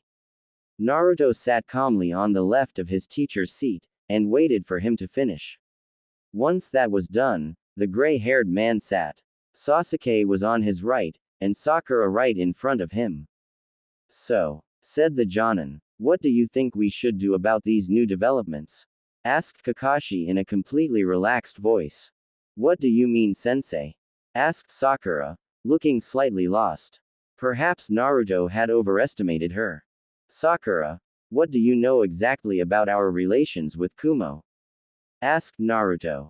Well, we have a cold war with Kumo because they abducted 2 girls. And what name did the 2 girls on Kumo's team give? Sakura's eyes widened and her jaw dropped. These 2 are the. She slammed her head on the table. Damn it. How could I be so stupid? You were distracted, was Naruto's plain answer. Now, I think we should send a message to HQ to warn them and tell them to call off the bounty. I also think we should avoid intimidating them. Why? Asked Sasuke, a light frown on his face. It would show Kumo that we are not to be trifled with. Some intimidation, we show them how dangerous we are, and then we force them into giving up these 2. No, that would be counterproductive. The Raikage is, from what I heard, a very proud man. If we go around showing our muscle and try to intimidate them, his defiance will cause him to shut down, and it will lead to trouble. What do you offer then? Asked Sasuke. The only reason I could see for Kumo to send them on this mission, then to the Chunin exams, would be to try to initiate negotiations.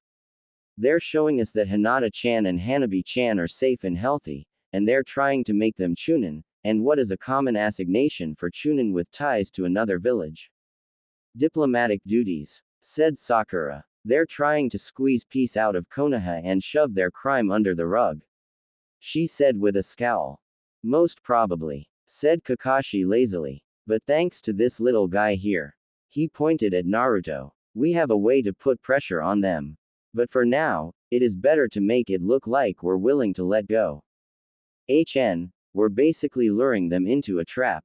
Observed Sasuke. That would work, but as you said, the Raikage is a proud man. If we suddenly dump demands on him, he'll storm out of the room. Nice pun, Sasuke, said Naruto. This is indeed a possibility, so we'll have to make it so he doesn't have a choice. Until now, the political power in Lightning simply didn't care, there was no impact on their incomes. Now, if any random civilian noble had control over the Eastern Sea, it wouldn't be too much of a problem, but a ninja, one whose clan was almost completely slaughtered by Kumo, and who is allied to the Hyuga, that will worry the Lightning Daimyo. And force him to act, said Sakura, her eyes widening. You plan to subtly threaten the Lightning Daimyo into forcing Kumo to give up the twins. That's not all, said Sasuke, looking at Naruto in a calculating way. You plan to take away Lightning's allies in Frost and Hot Water. When he noticed Sakura looking at him in surprise, he explained. Frost's economy is focused on trade. Should Naruto decide to form a blockade, Frost would lose a tremendous amount of income. They'll have no choice but to choose Naruto over Lightning. If everything goes well, said Naruto, Frost and Hot Water won't have to make this choice. Kakashi looked at his students with pride. He began to calmly write his message while listening to Naruto and Sasuke as they explained to a shocked Sakura what a few trade outposts could do to the economy of the whole eastern part of the nations. The two teams were crouching in the shadows of a coastal forest, looking onto a pirate harbor built into a hidden creek. No one really came in this part of hot water country, and it was interestingly placed, halfway along the coast. You could guess that this harbor was only used during the raiding season, since most building looked to be in a mild state of disrepair, yet looked to be somewhat regularly used. In the harbor, 8 small junk ships were attached to makeshift docks. Ragged-looking men were walking in the open, singing quite badly, drinking songs, and quite evidently drunk. Hinata and Hanabi had taken a look at the records, marking on the map all the emplacement of all the towns and ships attacked, and noticed that sometimes the pirates seemed to go back, yet were still on time for a raid far lower on the coast. They had from this deduced that it was all a ploy to make people think they were attacked by a nomad fleet while they had a harbor hidden somewhere. From there, they had tried to determine which part of the coast would be the most likely to house said hidden harbor, and considering what they were currently seeing, they had succeeded. Good job, girls, murmured Yugito. The twins only smiled in answer. Kakashi gave them an appreciative nod. Good, now, how do we take care of them? Full-on assault or poisoning of their supplies?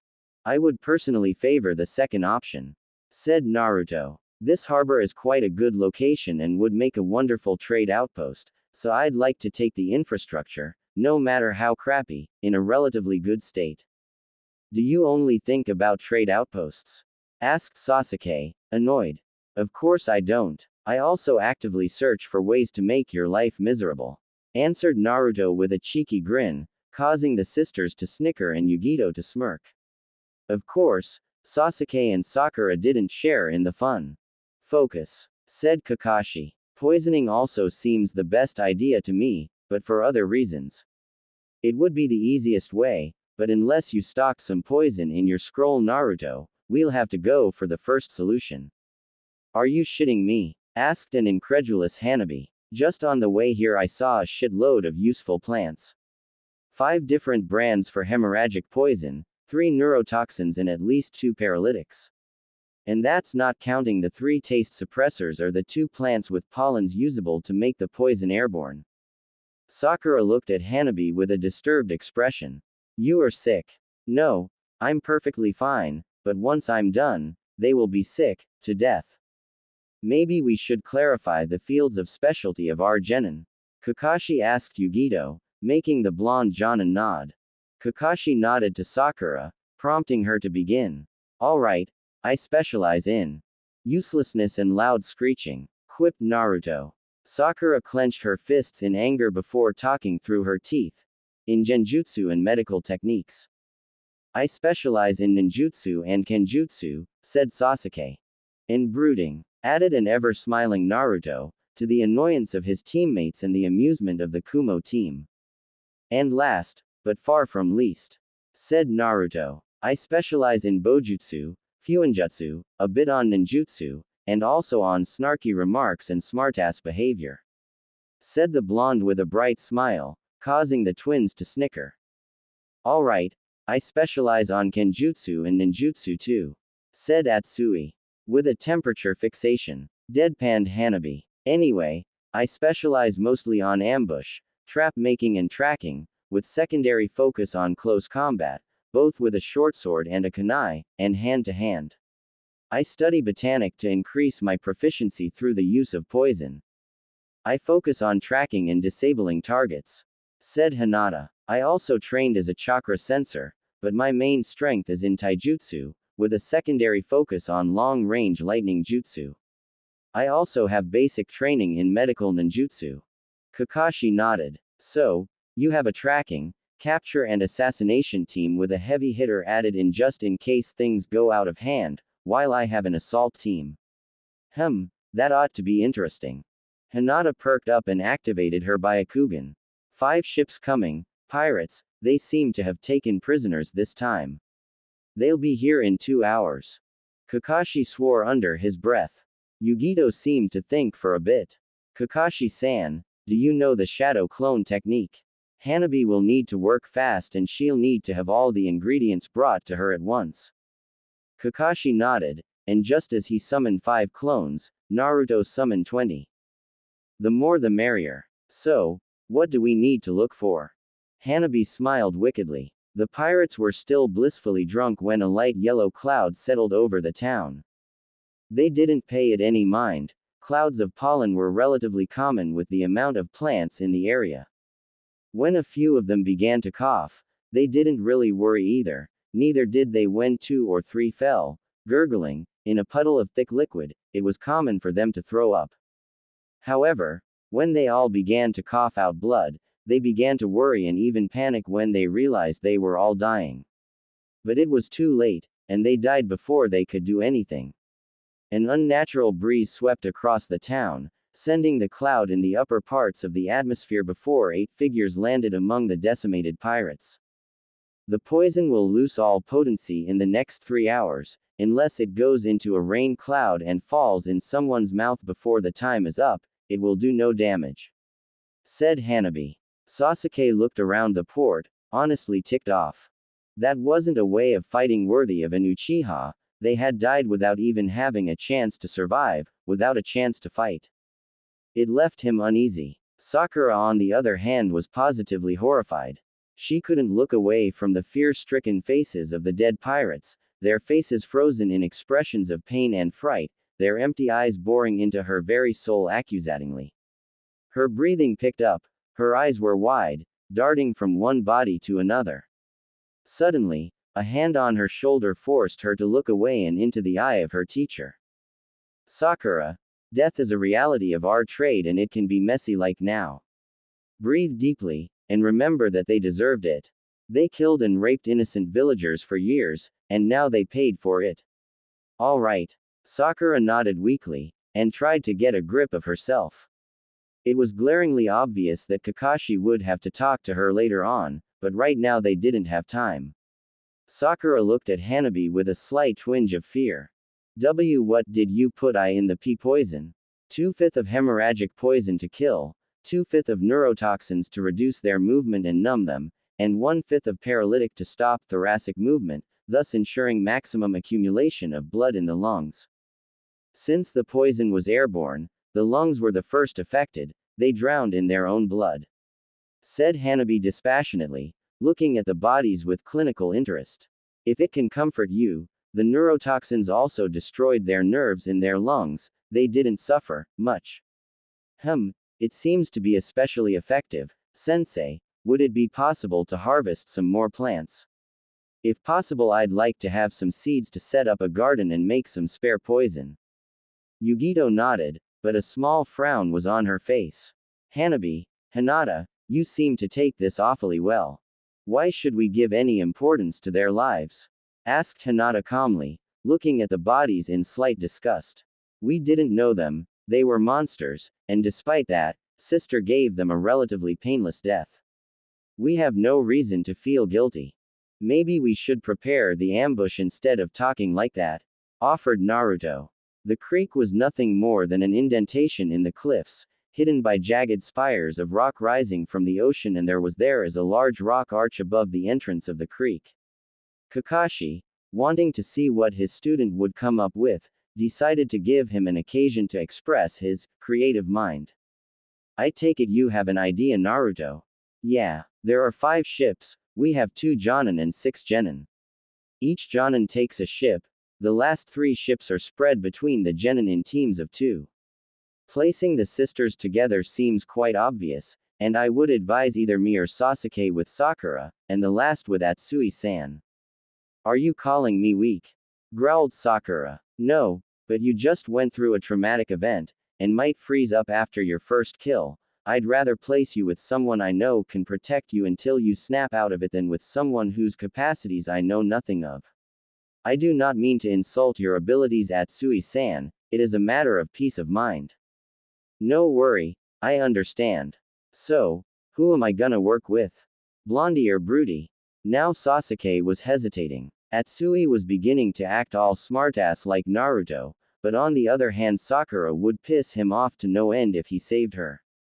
It's alright Sasuke, go with Atsui-san, at least he won't ask you out if you save his, unless you swing that way of course. Said Naruto with a smirk. Atsui answered with a small laugh. Nope. So, we're good. Yugito and Kakashi looked at each other and nodded. Quickly, the teams went to the rock arch and waited for their praise. The fabrication of the poison had taken some time, so the 5 ships should arrive shortly. Looking at his right, Naruto tried to evaluate Sakura's state of mind. Sakura, if you think you won't be able to go through with this all, don't hesitate to say it, there's nothing shameful in knowing your own limits. Naruto, how do you cope so easily with all this death? My life was beyond shitty. I had my first kill when I was 6, a pedophile, but I blocked it all out until recently. Remember Mizuki from the academy? Mizuki-sensei. Yes, of course. And remember all the mess the night after graduation? Yes, but how is that linked? On that night, Mizuki manipulated me into stealing a very important thing in the Hokage's office. He wanted to take it for himself and blame me in the process. I kicked his, but during this whole shit, I unlocked quite a few unpleasant memories, including my first kill. And much more. When I remembered the face of the guy the first killed, I freaked out, completely. I wasn't able to function correctly for 3 days, and that's because Danzo-sama gave me a lil pep talk. My point is, death is inevitable in our job. The sooner you accept it, the better. Sakura nodded slowly her head. She hadn't imagined that Naruto could have had such a difficult life, she only saw the bright and idiotic facade, never going deeper. She looked at the Hyuga twins, wondering if their cold acceptance of death was also a result of their lives. As if sensing her thoughts, Hanabi looked at her and smiled. But her smile felt hollow, empty, fake.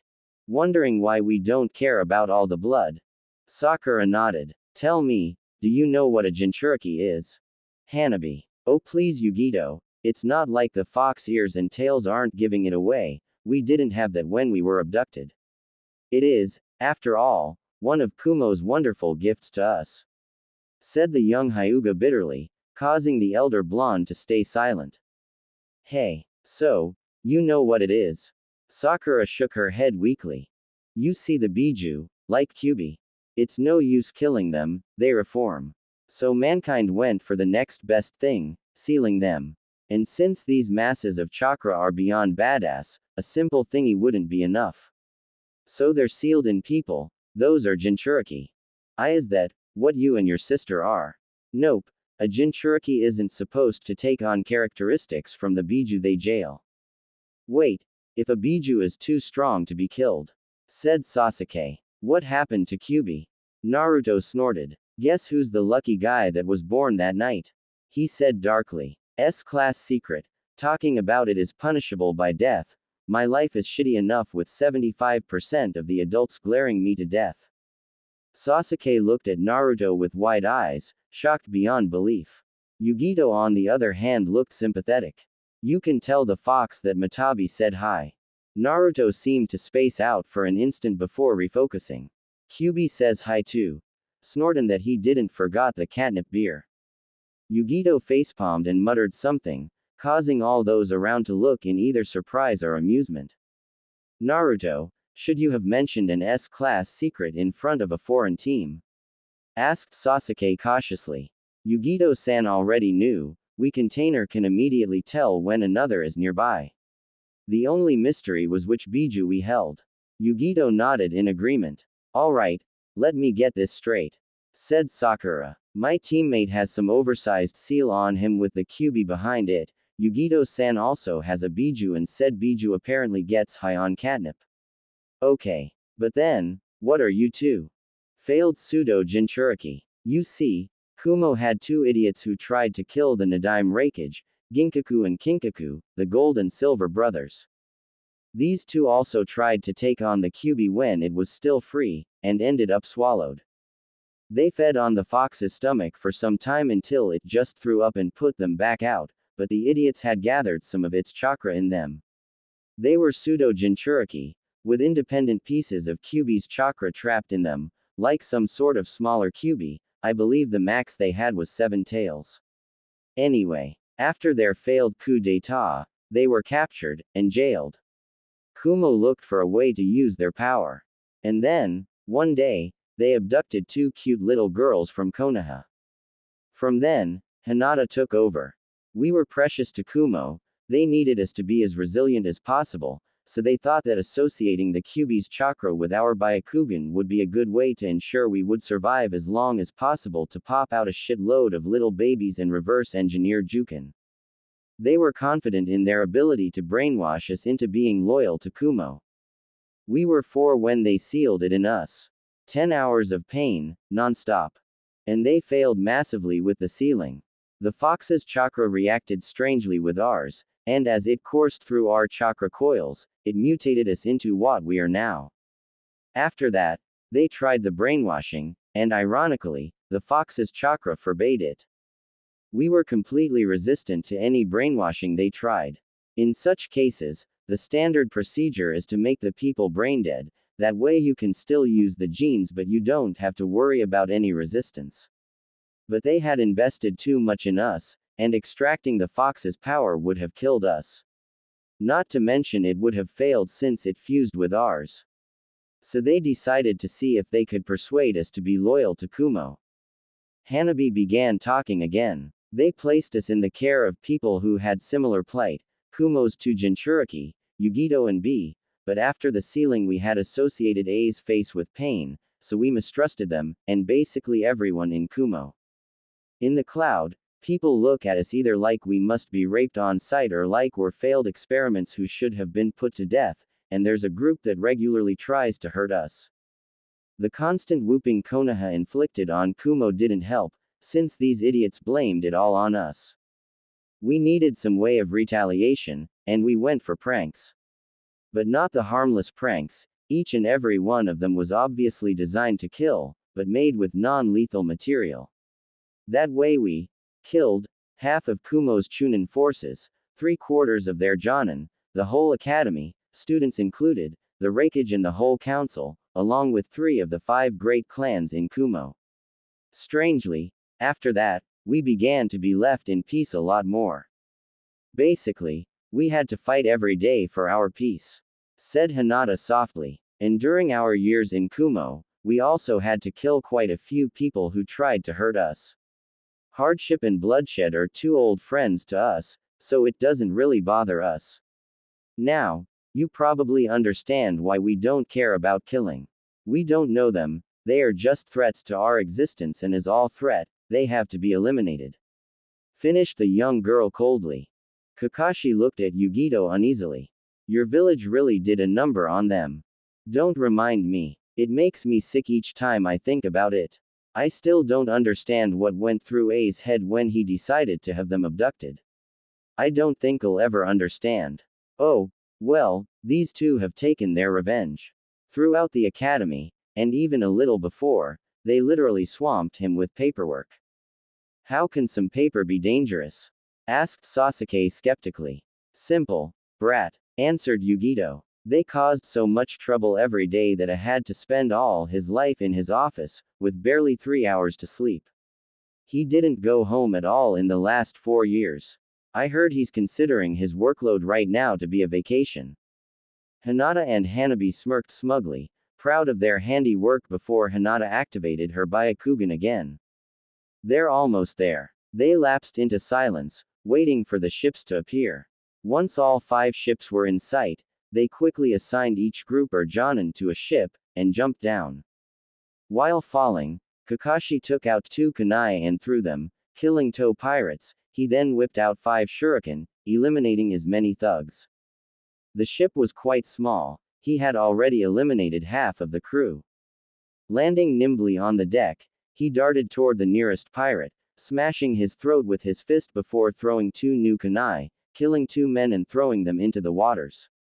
One of the 4 survivors charged him with his sword raised high, screaming a wordless battlecry. Kakashi simply hit him in the jaw before tearing his sword from his grasp and slamming it in his guts with enough force to send the man flying off the ship when he let go of the handle. Kakashi jumped high to avoid a knife thrust, landing on the wielder's neck with all his weight, snapping it instantly. Kakashi looked at the 2 cowering survivors for a moment, before slamming his foot on the deck, causing both of the knives of his latest victim to fly off and into his palms, then threw them at the 2 pirates' faces. Yugito enlarged her fingernails, turning them into sharp claws and landed nimbly on the ship's stern before darting forward. Channeling lightning chakra into her claws, she beheaded the apparent captain and one of his men, delivered a spinning kick to a man's jaw, not paying attention to the wet crack that followed, before gazing across the ship. 12. Retracting her claws, she dug in her pouch, taking out 4 kunai and throwing them, each knife finding a different target. Dashing forward again, she elongated her claws again and bisected 2 more pirates before spinning around an axe slashing open the throat of the man as she finished spinning. As her rotation ended, she darted towards the last 5 pirates, huddled together in hope that number would save them. It did the opposite. With 3 passes of her claws, they laid on the deck, mangled and bloody remains. Looking at the other ships, she smiled, the battle was ending. Hinata and Hanabi left the rocky surface of the arch with a massive push, summoning to the surface the wilder part of their chakra. Their features became more feral, their eyes narrowed, their small fangs grew a bit and their nails darkened and sharpened. Landing on the bow of the ship, they startled the pirates. Dashing forward, Hinata delivered a chakra-enhanced kick to the face of the closest pirate, breaking his neck, while Hanabi unsheathed the short sword strapped to her back and slashed open the throat of another. Hinata jumped high and Hanabi ran low. Hanabi threw her sword into the heart of a pirate before jumping at head height and driving her palm into another's face, sending a burst of her unusually potent chakra to liquefy the man's brain. Hinata fell into a cluster of 3 men, lashing out before she even reached the ground. One strike hit a man's head, killing him on the spot. Another turned a heart into a piece of charred flesh, and her last strike obliterated both of her victims' lungs. All 3 fell to the ground, the last one holding his chest, not understanding why he couldn't breathe anymore. Hinata threw 3 kunai, killing 3 pirates and covering her sister's advance. As Hanabi passed near the body of the man with her sword in his chest, she grabbed the handle and pulled it out, never slowing down. As she reached the 3 survivors, she ducked under a clumsy sword strike before driving her blade into the man's skull. Spinning to free her weapon, she brought it down on another's knee, cutting it clean. As the man fell, screaming, she carved his neck in 2 before kicking the handle of his knife, still in midair, sending it into the last man's head. Sasuke and Atsui pushed off the rock and landed directly on top of 2 pirates, crushing their spines. Sasuke darted to the stern, Atsui to the bow. Atsui unsheathed his sword in one fluid movement, carving through the chest of a pirate, from left shoulder to right hip. Dashing forward, he slashed at a man, taking his head, before rolling under a double thrust of swords. Passing between his assailants, he spun while rising to his feet, cutting them both in half, before completing his rotation and dashing to his next target. With a rising strike, he carved the man in two, spinning on his heels and stabbing his sword through his next opponent's jaw, piercing the brain. With a tug, he freed his blade and jumped, beheading his last target. Sasuke jumped from his victim's neck, unsheathing the chikudo strapped across his lower back. As he neared the deck, he swung his blade at the shocked pirates, beheading two of them in one swipe. As soon as his foot touched the wood, he was moving again, cutting a pirate in two, spinning around the falling body and the blood, cutting off another man's arms before kicking the handle of the sword, sending it through the man's head before he could scream. Sasuke looked at the three survivors, among which was the captain. Moving faster than they could react, he charged them, taking out two shuriken and throwing them, killing the two goons while he jumped past the captain. As he landed, the man's head fell from his shoulders. Atsui and Sasuke looked at one another from across the ship, and smirked. Sakura breathed deeply as she fell to battle, closed her eyes, and locked herself away. When she reopened her eyes, all that remained was logic, and one objective: kill the targets. Cocking her fist back, she swung it at a fast-approaching pirate, hitting his jaw with devastating force and sending him flying off the ship. Twisting, she placed her feet on the deck, landing softly. Naruto landed too and darted forward, unsheathing his blades in a cross-slashing movement, cutting a pirate into 4 separate parts. Darting forward, the two genin met 3 pirates. Sakura jumped, delivering a chakra-enhanced kick to the man's face, sending him flying across the ship, shards of bone and droplets of blood trailing after him. Naruto joined his blades into his staff and spun, cutting his enemy's legs with one blade and his neck with the other. Sakura, taking advantage of the last man's shock, drove her fist into his ribs, sending him crashing into the rock cliff and peppering his organs with his fragmented ribs. Charging forward, the two teens exploited their opponents' horror and fear to its fullest. Naruto, being faster, threw himself in the middle of the fight, spinning wildly, beheading a man, cutting another one in two and slashing open the chests of 2 others, causing them to cough blood and choke, leaving them open for Sakura's devastating punches. The 2 men took the attack straight in their solar plexuses, but there was such strength behind the strike that their chests simply caved in and their backs exploded, sending a gory shrapnel of ribs and vertebrae bits to pepper the 4 survivors. Naruto charged forward, his staff spinning, and took 2 more heads before stabbing a man in the heart. The last man tried to leave, running to the bow to jump in the waters, but Sakura took a sword laying on the deck, threw it lightly in the air and slammed her fist in the butt of the handle, sending the sword sailing at high speed into the man's back, across the creek, and nailing the criminal to a wall of the harbor. Looking at the other ships, the ninja saw that the battle had ended. 30 seconds was all it took, but all 5 ships were now under their control. After a last inspection of each ship, it was confirmed that all pirates had been killed. The 5 ships had been guided to the port and the prisoners freed and fed. Kakashi and Yugito went to a nearby village to ask for help to evacuate the captured villagers, leaving the genin to watch over them. Naruto looked at the families, huddled together, hugging each other, crying in joy, reveling in the knowledge that their loved ones were safe. He felt cold. Seeing all this happiness just reminded him of his life, of what he missed. He wondered, yet again, what it would feel like to have parents, even just one, just to have someone to love him unconditionally. Looking to his right, he saw Sasuke's impassive face, but in the Avenger's eyes, a glimmer of jealousy laid. With a sigh, Naruto returned his gaze to the crowd below. He wondered what would have happened had his life been different. Would he have ended up as some sort of evil lord with an army of imp-like thingies and a massive perverted streak? Nah, I'm thinking too much into that. Hinata suddenly landed near them, surprising them a bit. 4 ships coming, completely full of people. Kakashi-san and Yugito-sensei are with them. Looks like our mission will soon be over. Naruto nodded and summoned some clones to tell the families below that their ticket back to a normal life was coming their way. Sarutobi Hiruzen was a calm man, but what he was reading was beyond shocking. He snapped his fingers, causing an Anbu to appear. Bring me Hyuga Hiyashi. Yugito and Kakashi were sitting on the bow of a ship. Behind them a group of sailors and fishermen were waiting to reach the harbor to take control of the pirate ships and bring back to the mainland the stolen goods and abducted people. Yugito looked at Kakashi, trying to assess him, and overall failing. She knew he was good, very good, one of Konoha's best, but he just gave off the impression of a lazy idiot who left one of his students do all the work. Kakashi-san, I noticed you give a lot of power to Naruto. Why, yes, you wouldn't believe how fun life can be with this kid. He's probably the only person that could try to paint a room with a bucket of paint and an explosive tag and actually succeed. Yes, he did. An exploding tag. That's insane. How did he not ruin the room?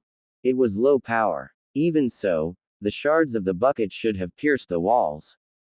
Yes, that's what shocked me. Not only were the walls perfectly painted, but the bucket was also intact. For the life of me, I can't guess how he did that, said Kakashi, looking up from his book with a puzzled look in his eye. And he's being mean and refuses to tell me, said the elite Jonin with a pout in his voice, and if the deformation of his mask was anything to go by, on his lips as well. Back on topic. Sigh, in short, you give him that much power for fun. Not exactly. I believe he'll make a fine leader later on, so by letting him take the initiative, I give him the opportunity to gather experience. I'll only step in when I feel his plan won't be good enough, though that didn't happen yet.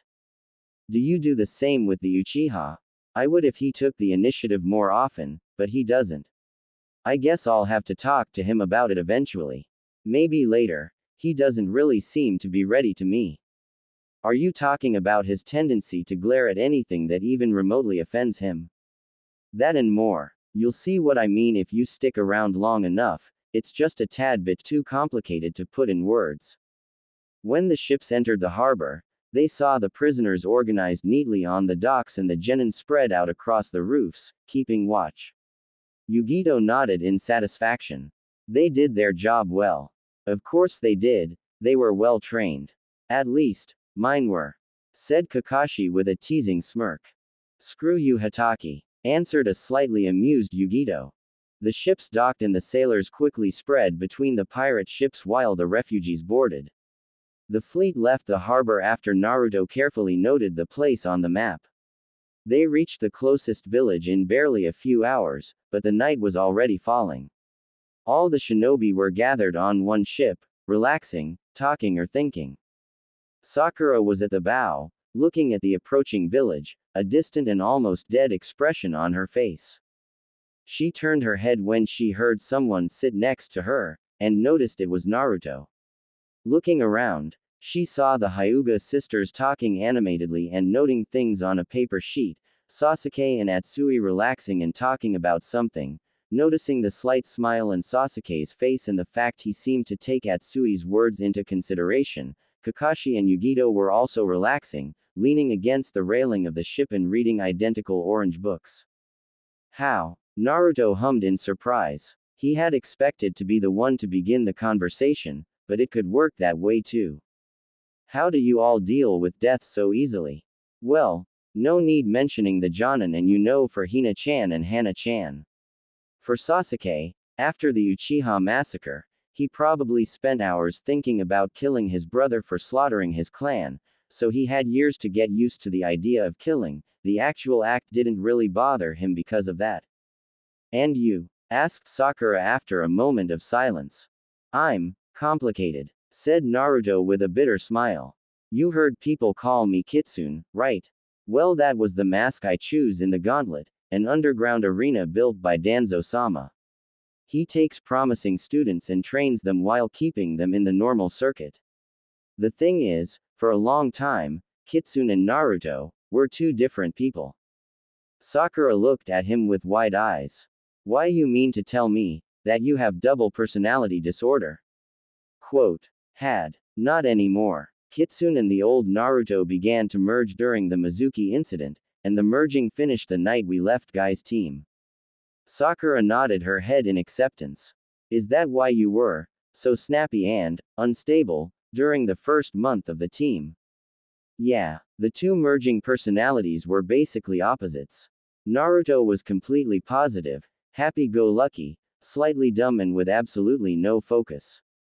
Kitsune was focused, talented, ruthless and had murderous tendencies. The merging didn't go so smoothly at first and I could shift from one mindset to the other in a matter of seconds. Kitsune had a deep-seated hatred of you, so that's why I was so cold and demeaning. Why did he hate me? Probably had something to do with your numerous gifts to me in the form of concussions. Sakura looked at him wide-eyed, horrified that she had actually done that. But, if I hurt you, why didn't you say anything? Several reasons. First, I healed so fast I didn't have time to worry about it, I just thought it was some small headache that disappeared soon. Second, my old dumb self didn't know that people aren't supposed to heal that fast, so it didn't strike him as uncommon. And third, he had a crush on you and would have died sooner than cause you trouble. Sakura nodded her head slowly, remorse visible in her eyes. Now, you asked how I dealt with death so easily, I believe. Well, I don't. Those guys weren't my first kills, but it still shakes me quite a bit, so I rationalize. Besides, I received special training in the gauntlet on how to accept my first kill more easily. Silence fell between the two as Sakura pondered his words. She accepted the truth for what it was. These men were filth and deserved to die, and at least she didn't have to look in their eyes as they died. Once she looked at the situation from a rational point of view, she immediately began to feel better. Looking at her teammate, she realized she didn't know anything about him. She had assumed that, despite the changes, he was still the dumb idiot from the academy, and only now did she realize how wrong she had been. You were right, she said softly. Naruto answered with a cocky smile. Yeah, I often am, he said, causing Sakura to snort. So, you doing better now? He asked more seriously. Yeah, but I wasn't only talking about that. You were right, I was a complete and stupid fangirl. Old habits die hard, but I'll try to change, I have to.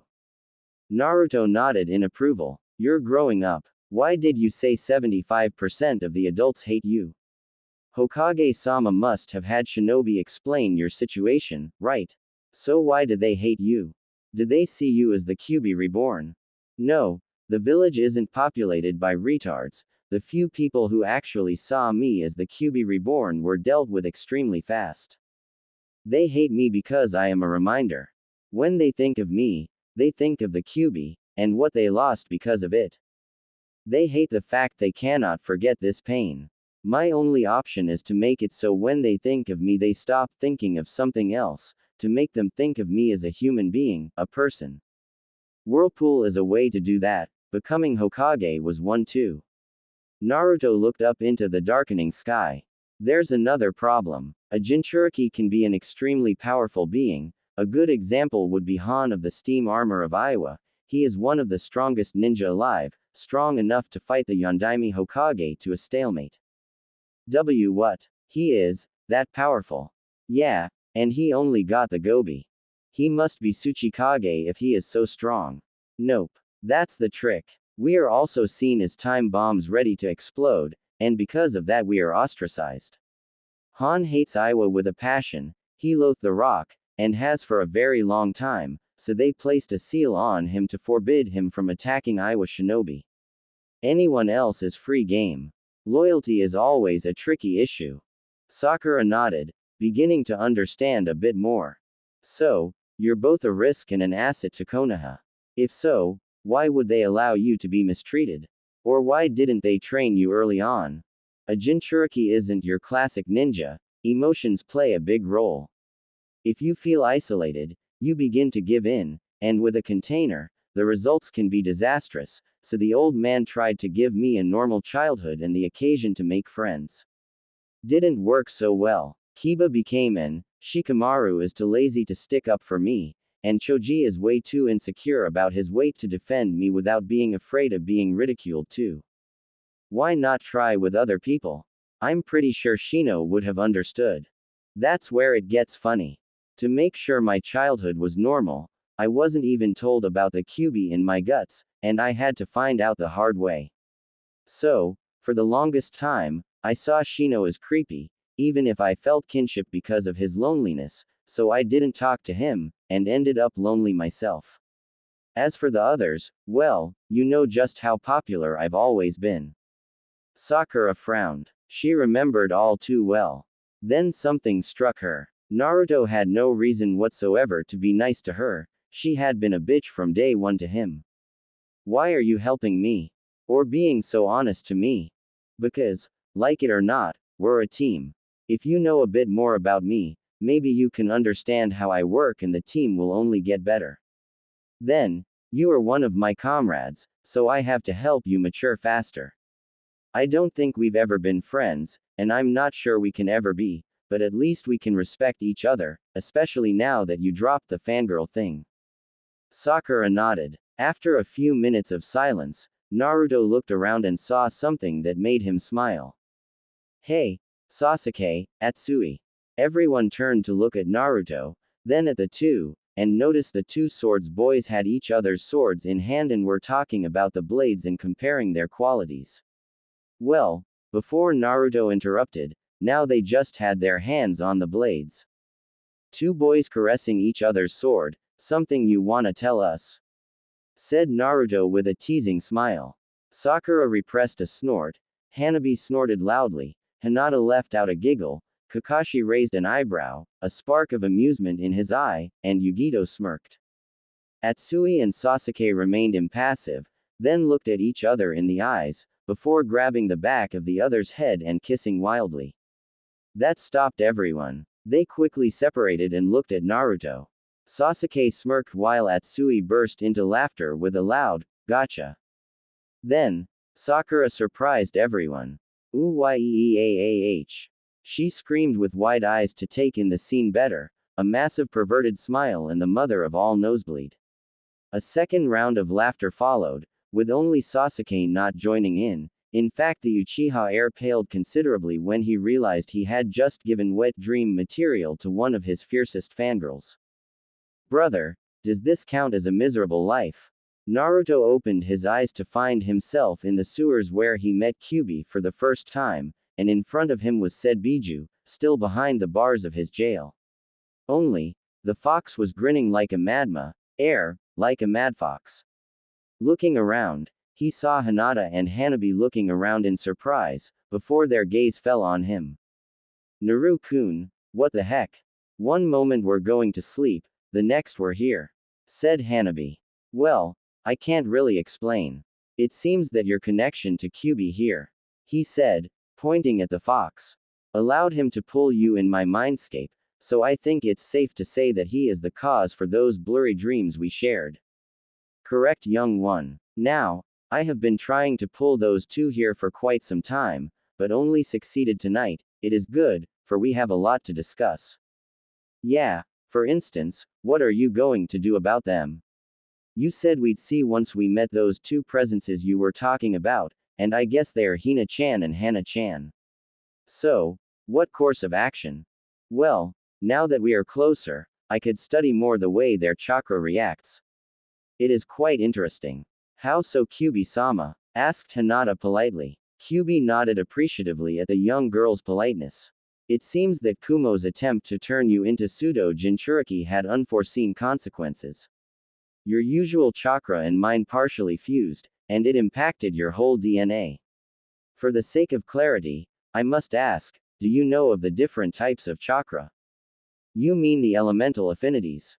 Asked Hanabi, confused. No, not quite. At first, there were two types of energies. Natural energy and what you could call chaotic energy.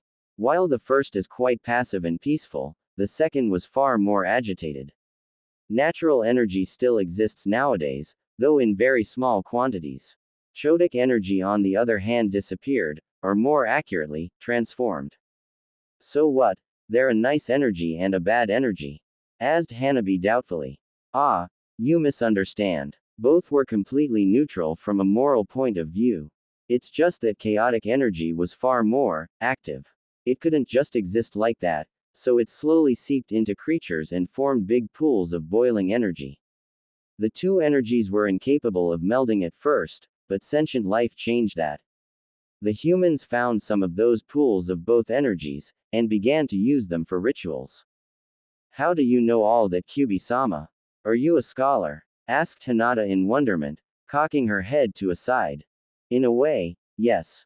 I studied some of the human settlements before the time of my birth, and felt that there used to be huge amounts of energy nearby, so I drew the logical conclusions.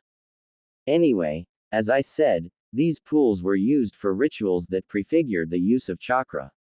I saw a few of those early altars along with remains of rituals around. But I digress, back on track. Through those rituals, the humans absorbed some of both energies, and began to mix them inside themselves before expelling them. In time, this caused a massive shift in the balance of both energies with the creation of a primitive chakra. And you were born from that shift? Asked Naruto curiously. Kyubi chuckled. No kit, not yet. Several beings made of pure energy were born. One example would be Inari, the kami of harvests, or Susanoo.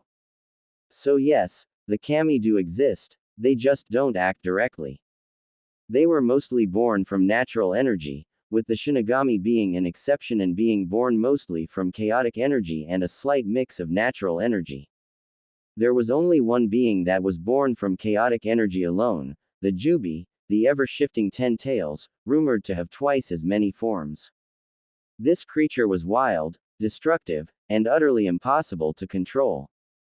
The kami first trapped him in another realm, but foolish humans helped it escape. So, the kami decided that it had to be eliminated in the only way they knew could work, by forcibly melding it with natural energy. For this purpose, they elected a champion, a man that was a priest, one of great power and pure heart, that preached peace and unity against the threat of the beast. That man became later known as the Rakudo Sennin.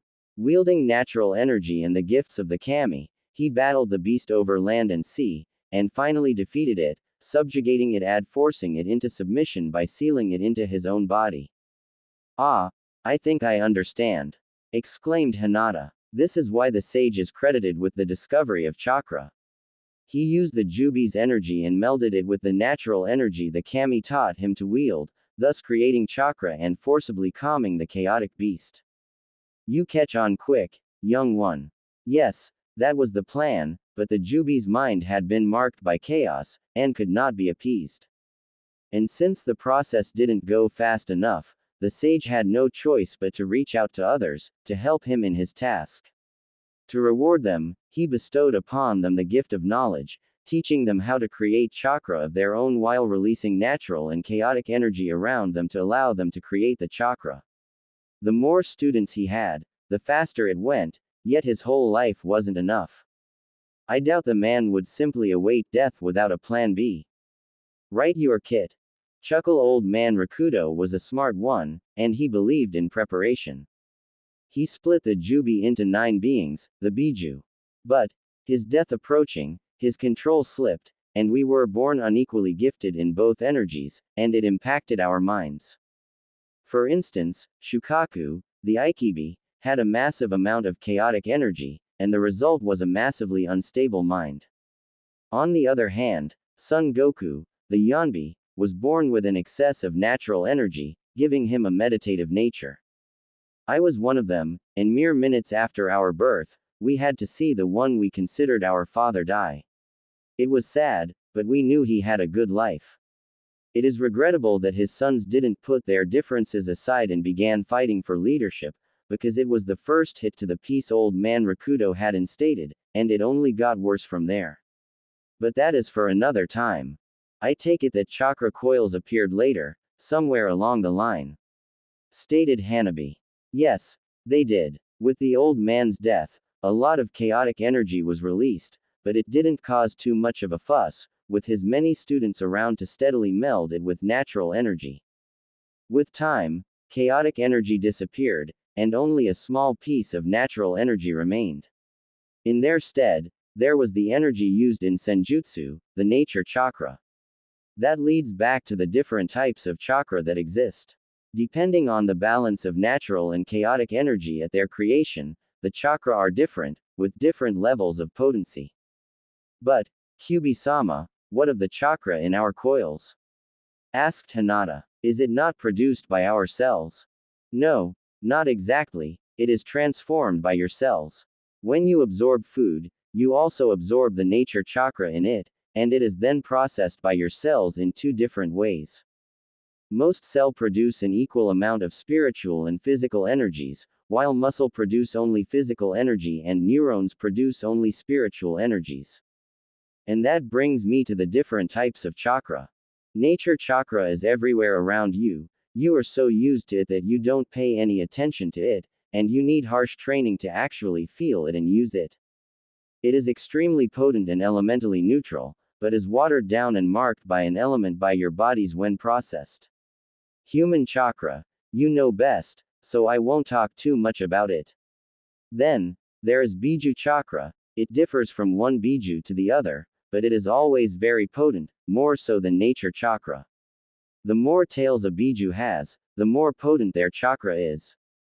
Do you understand? All three teens nodded thoughtfully.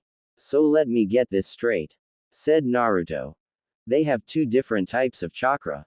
Yes, they do. But so do you. Contact with Biju chakra always cause minor mutations. For instance, you, Naruto, produce some of the Biju chakra coursing through your coils, but only a minute amount. Should I be removed from you, the amount would be too small to regenerate, and that is what is so different with Hinata-chan and Hanabi-chan. They can actually produce Biju chakra, making them the first hybrids between a Biju and a human. It should never have happened, but it did, and because of this, they are kin to me. Protect them, help them, and I will fight by your side willingly and support you with my strength. Sounds good. Say, do you think you could also teach the girls a few things? That would help a heck lot. Kyubi smiled widely. Most certainly. What do you say, little ones? Heck yeah, sign me in. It would be a pleasure, Kyubi-sama. Kurama. My name is Kurama. Alright, we'll remember it, Kurama. By the way, you said you were sealed in my mother previously. Is that why she appeared in our dreams a few times? That could be an explanation. I will have to explore this possibility. I can still sense her, but she is out of reach. Next time she visits your dreams, I will observe this more closely. Hopefully, I can get her out of her coma without you flaring my chakra or pouring it into her. We must be cautious on this. We don't want to harm her or cause a village-wide uprising. Yes, I see what you mean. Kurama, thank you. Thank me when your mother will be holding you, Kit. Now, let us begin our lessons. First, a little change of scenery would be most appreciated.